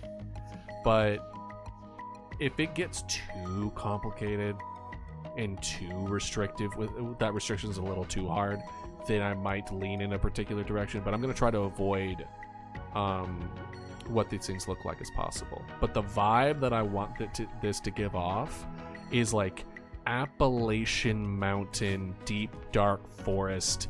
You hear things whispering, you do not respond kind of vibe. That's the kind of horror I want to dip this game into, is that feeling of these things that have always been there and have always hunted us suddenly becoming face to face with them again, in like an ancient terror kind of vibe to it. So we'll see how well we can implement that feel on it. I already feel like the mimics from Edge of Tomorrow. What was Edge of Tomorrow again? Is that the one where it's like the person has to die again and again and again or something? Edge of Tomorrow. Oh yeah, isn't these things? Yeah. I haven't watched this movie. I've been meaning to watch this movie. Reason being is because I believe that their alien, like the physical form of the alien, is one of the better made like forms of what I think an alien would actually look like, where it's just like all random and ugh. Yeah, Hollow, you get it. Like I didn't watch the movie, but I watched a synopsis on how they made that monster because of how much I love that monster. But yeah, no, it's what I want to imprint on it is that these things are fast, they ambush, they are strong, and they are hard to kill. And that's really about it. But it's so good. Exactly. So I do like the idea of this situation where a man is desperately trying to convince people not to help him. The mimics look like they're made of glass and water at the same time. Interesting. That is kind of cool. I need to just sit down and watch the movie, dude. Especially if there's mimics. At that point, it's just research. Like anything that helps get good inspiration as far as how we can kind of mess with it a little more. But like something like that. Like there is no footprints to these things. There's almost the only thing that is seen is the results of their violent, like borderline wasteful tendencies. I looked everywhere at everything. I can't figure out why y'all the wall jumping isn't working. I believe in you. Trust me, it took me like 3 weeks to figure out the issues with the main menu in this game. So I get it.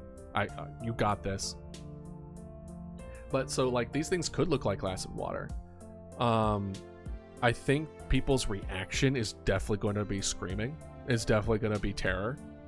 I don't think we're going to go down into like, is it?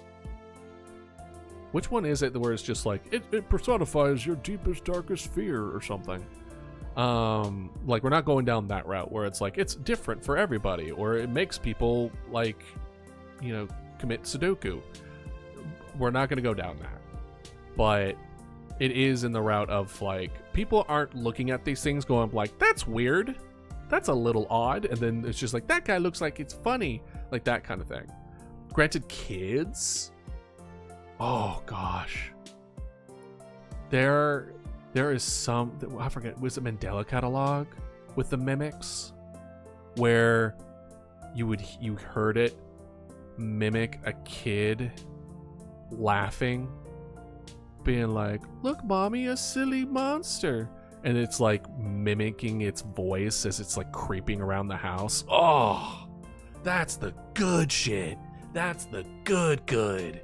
It's like, oh man, it's shit like that. It's the ones where you can hear the history of it, which is one of the things we are going to add. Oh, I didn't mention this last time, but we talked about last stream.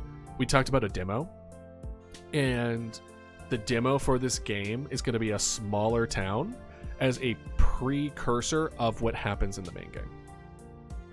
I have played 2.5 of the Unholy Trinity. I love the Unholy Trinity of Faith. I loved it. I just didn't go back and finish the third one because I died at one point and then it reset, and I was just like, well, we played it all today, so we'll take a break, and I just never got back to it. But I definitely played it. I really enjoyed it. It's wonderful. I didn't stream it though. Depending on how long it's been, I might just go back and stream it. Because why not? A random encounter is that way back from route. You could find an alleyway there. An alleyway there. There is just a giant blood spatter on the wall. Nothing but blood. Yeah.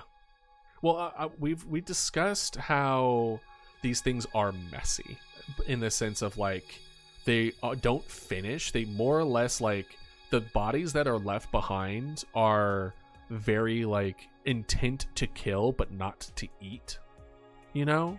So not like picked clean, not like they stick for the foot, like they are on a mission of ambush, kill, next target, ambush, kill, next target, and then they just chain to the next, to the next, to the next, to the next, and then once when they're done, they feel like they've gotten enough, then they go back, collect their quote-unquote winnings, and then use that as like a food storage. Yeah, we're talking violent behavior. These things are just looking to ambush and kill you as soon as you get anywhere near them. This is not I'm going to kill one person and then I'm going to eat it. It's like, no, we're going to keep on getting this so that we have a good food supply so we don't have to do this for years. No, there's a chance someone sees a mimic and doesn't respond. Yes. Well, respond in what way, George? They would run through you just to get to the person behind you, kind of like except the cat lady. Yeah, that was one of the things, Hollow, that we kind of made, is that there's a blind cat lady that for some reason the mimics just replace the cats, but they don't kill the cat lady because the cat lady keeps feeding them. So eventually you get a call to go to the cat lady's house, and it's just so many mimics just in there all pretending to be cats, and I think it's so funny. It's such a funny image. It's just so good. There's no way we can't do it. It's so good. Dude, just ignore the mimic. Well, probably that would be a good fear response. I've gotten to the point where I'm just going to watch a tutorial. All right. Best of luck to you. Thanks for tagging in. You had very good recommendations. Something that could be funny is that it starts at 2 or 3 cats, but every time you come back, there's more and more cats. Cats or quote-unquote cats? Are we talking real cats or are we talking mimics? Because I considered them pretending to be multiple cats so they get more food. But I think everyone agreed that it's just funnier if it's just an insane amount of mimics. Both. Yeah. But yeah, no. Like the idea of this case of script. Let's go random. Random situation would be man in the street, and it is police find a person in the street yelling at people not to come close, and if they do, they die, and the police must de-escalate. How do you spell that? How do you spell it, maybe? De-escalate the situation. Player must send additional people to the previously chosen location. Reason being is because, like, obviously the police were going somewhere, so you then had to send another group of people to go to where you want them to go, right? And that could be what you're talking about, Hollow, with like a temporary shutdown of a location. Because if, let's say it's like here, right? Let's say the street stuff happening here, they're not going to be able to drive around them, right? They're not going to be able to get around, so they have to solve that problem. So maybe that's something we could try to get the details of. What would a mimic mid-transformation look like? Well, I don't think I'm going to give the impression that they transform. I think they sound like whatever, but I don't think they will appear like whatever. I think they appear like themselves. But I'm also don't think I'm going to give the impression of either. Maybe y'all imagine these things are changing their form. Maybe not. Oh yeah, I've definitely heard of a false Hydra, dude. I love false Hydra. I think it's such a cool concept. Like, imagine walking in on 18 minutes just pretending to be cats. Exactly, George. Exactly. I think that's so funny. I think that's very good comedic. Like, we need a decent amount of sprinkle of comedic outlet in this, and there's just in that aspect. There's such dark aspects to it that having some funny, fun interactions in this horrible time is also just kind of a real thing, right? Like, sometimes that just happens. So, this man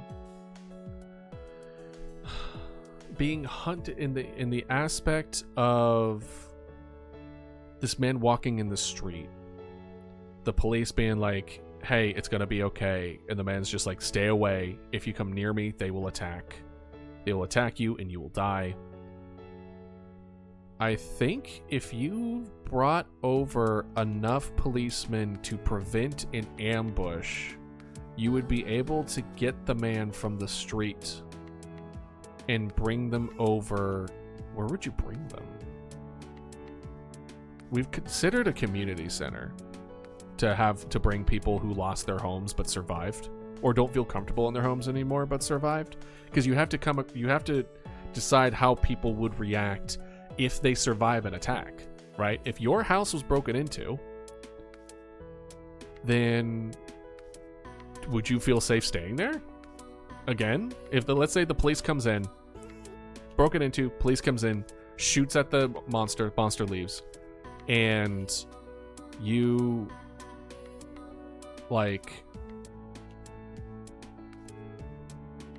they're like, okay, you're safe now. It's like, are you? Would you stay? I don't know. I think each of the people here have a different opinion on whether they stay or leave. There's just like a little Excel sheet that's just like, stay. Like, this one would stay, this one would leave, this one would stay, or something, right? Or maybe they would all stay, and then some of them would leave. And then it was just like, if you come across that situation, there's already an ingrained code of like what they would decide, right? Power outage, and you go to the power station and you find hundreds of cats munching on the wires. The cat lady was in it the whole time. She trained the cats to take it out. These weren't normal mimics. They were cat mimics. They were cat mimics the whole time. My God. Oh man, that's funny. But yeah, no,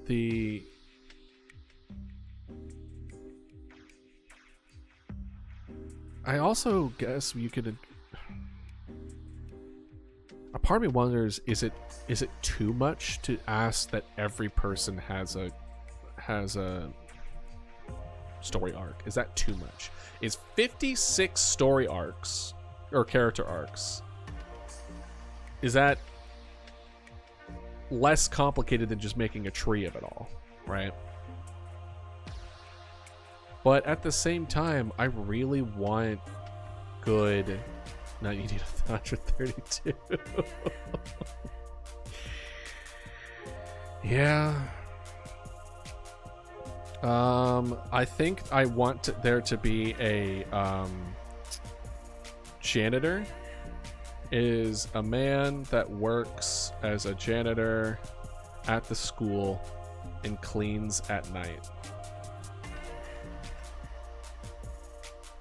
I did kind of want that, even though I do like the idea of a school being broken into is an automatic response that you have to decide if it's just a couple of kids breaking into the school or a bunch, or if it's actually these things going out. And then depending on the situation, it will end up being one or the other. It won't be consistently mimics have broken into the school. It will sometimes be teenagers because the mimics haven't gone there yet, right?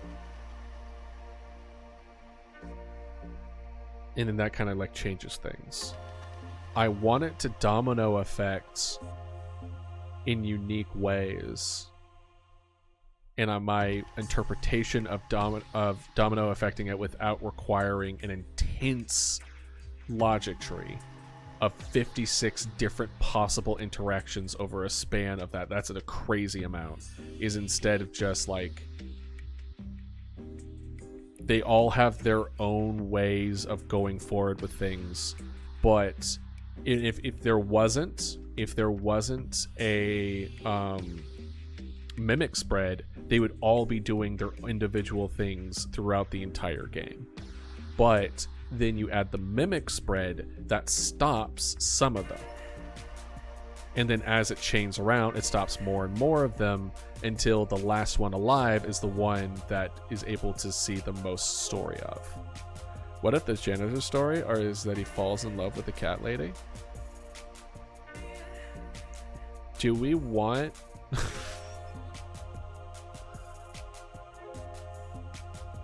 I was gonna say we can have the janitor be the cat lady's husband, but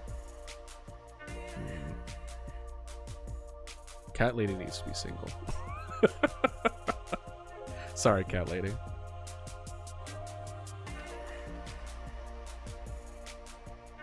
No, I'm not in love with the janitor.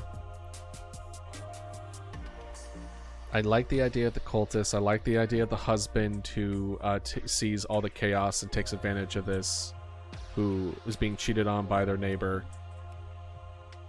So they purposely let things spread. The one with the mimic is actually a better husband than the husband is actually really funny. The child who befriended the mimic that ended up getting his family killed is also interesting. The abandoned building one was also good.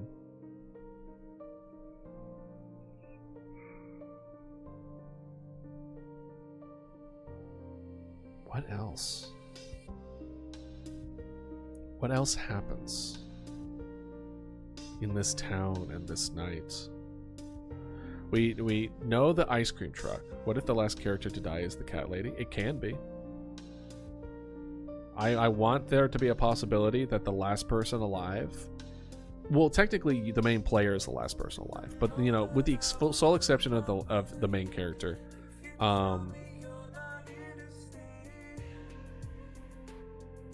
every person has a chance to be the last person alive. There's just an increased likelihood versus, like, for instance, if it always spreads over here, the likelihood of any of these people being the last one alive is very small. It'll be more likely like one of these guys are the last ones, but it could be. I'm not going to hold it against it. It's not trying to like clear it out in the sense of just like it's going to go boop boop boop boop boop boop boop boop boop boop boop boop boop. It's not going to see this and just be like, oh, I got to finish out my combo. But after it finishes everything, it will like go back to houses that it missed. And I'll have to implement that coding as well to make sure that it like doesn't leave something open. Because if it gets to the very end over here, it's not going to see these houses. Like, let's say it skipped this house and it like finishes over here. It's not going to be able to see that it's too far. So that's what had a temporary solution where that's when more mimics would kind of come in different directions, and then that would kind of like fill in the rest of the spots. You would see what's still available, and then it would just hop right in at lower difficulty. Yeah, well, that's not necessarily what I was expecting to do today, but we're here. Is there an art style for the game? Most of this is going to be auditory, so you're gonna hear all the policemen talk on the radio. You're gonna see the stuff moving around on the maps. But I do plan on having an art style for what you're interacting with here. But as far as like, you're not going to be seeing, like, there won't be like cutscenes. You're just going to hear it happen over the radio, and then you'll be imagining it with your mind in that aspect. Very audio heavy game, which is why I want to have accommodations for people, but I can only do so much with an audio heavy game. I don't think I'll do pixel art, because to me, pixel art audio would also involve, crunchy is a bad word, but like not necessarily clear audio to it. It's more like staticky or like quote unquote old. Whereas this one, I want the audio to be very, very clear. So I want the art style to also match the style of the clarity of audio that we're dealing with. Oh, okay. Well, unfortunately, it do be time. So thank you for joining me today. We knocked out a couple of examples of people to do, as well as some scripts to add on to it. We didn't tackle the coding, but that's fine. We needed to tackle this eventually anyway. And I had a lot of fun. It was wonderful having y'all. So thank you all for joining me. I hope you all have a wonderful day, a wonderful night, a wonderful week, and I will see y'all on Saturday with more Do No Harm. All right. Take care. See ya. Bye-bye.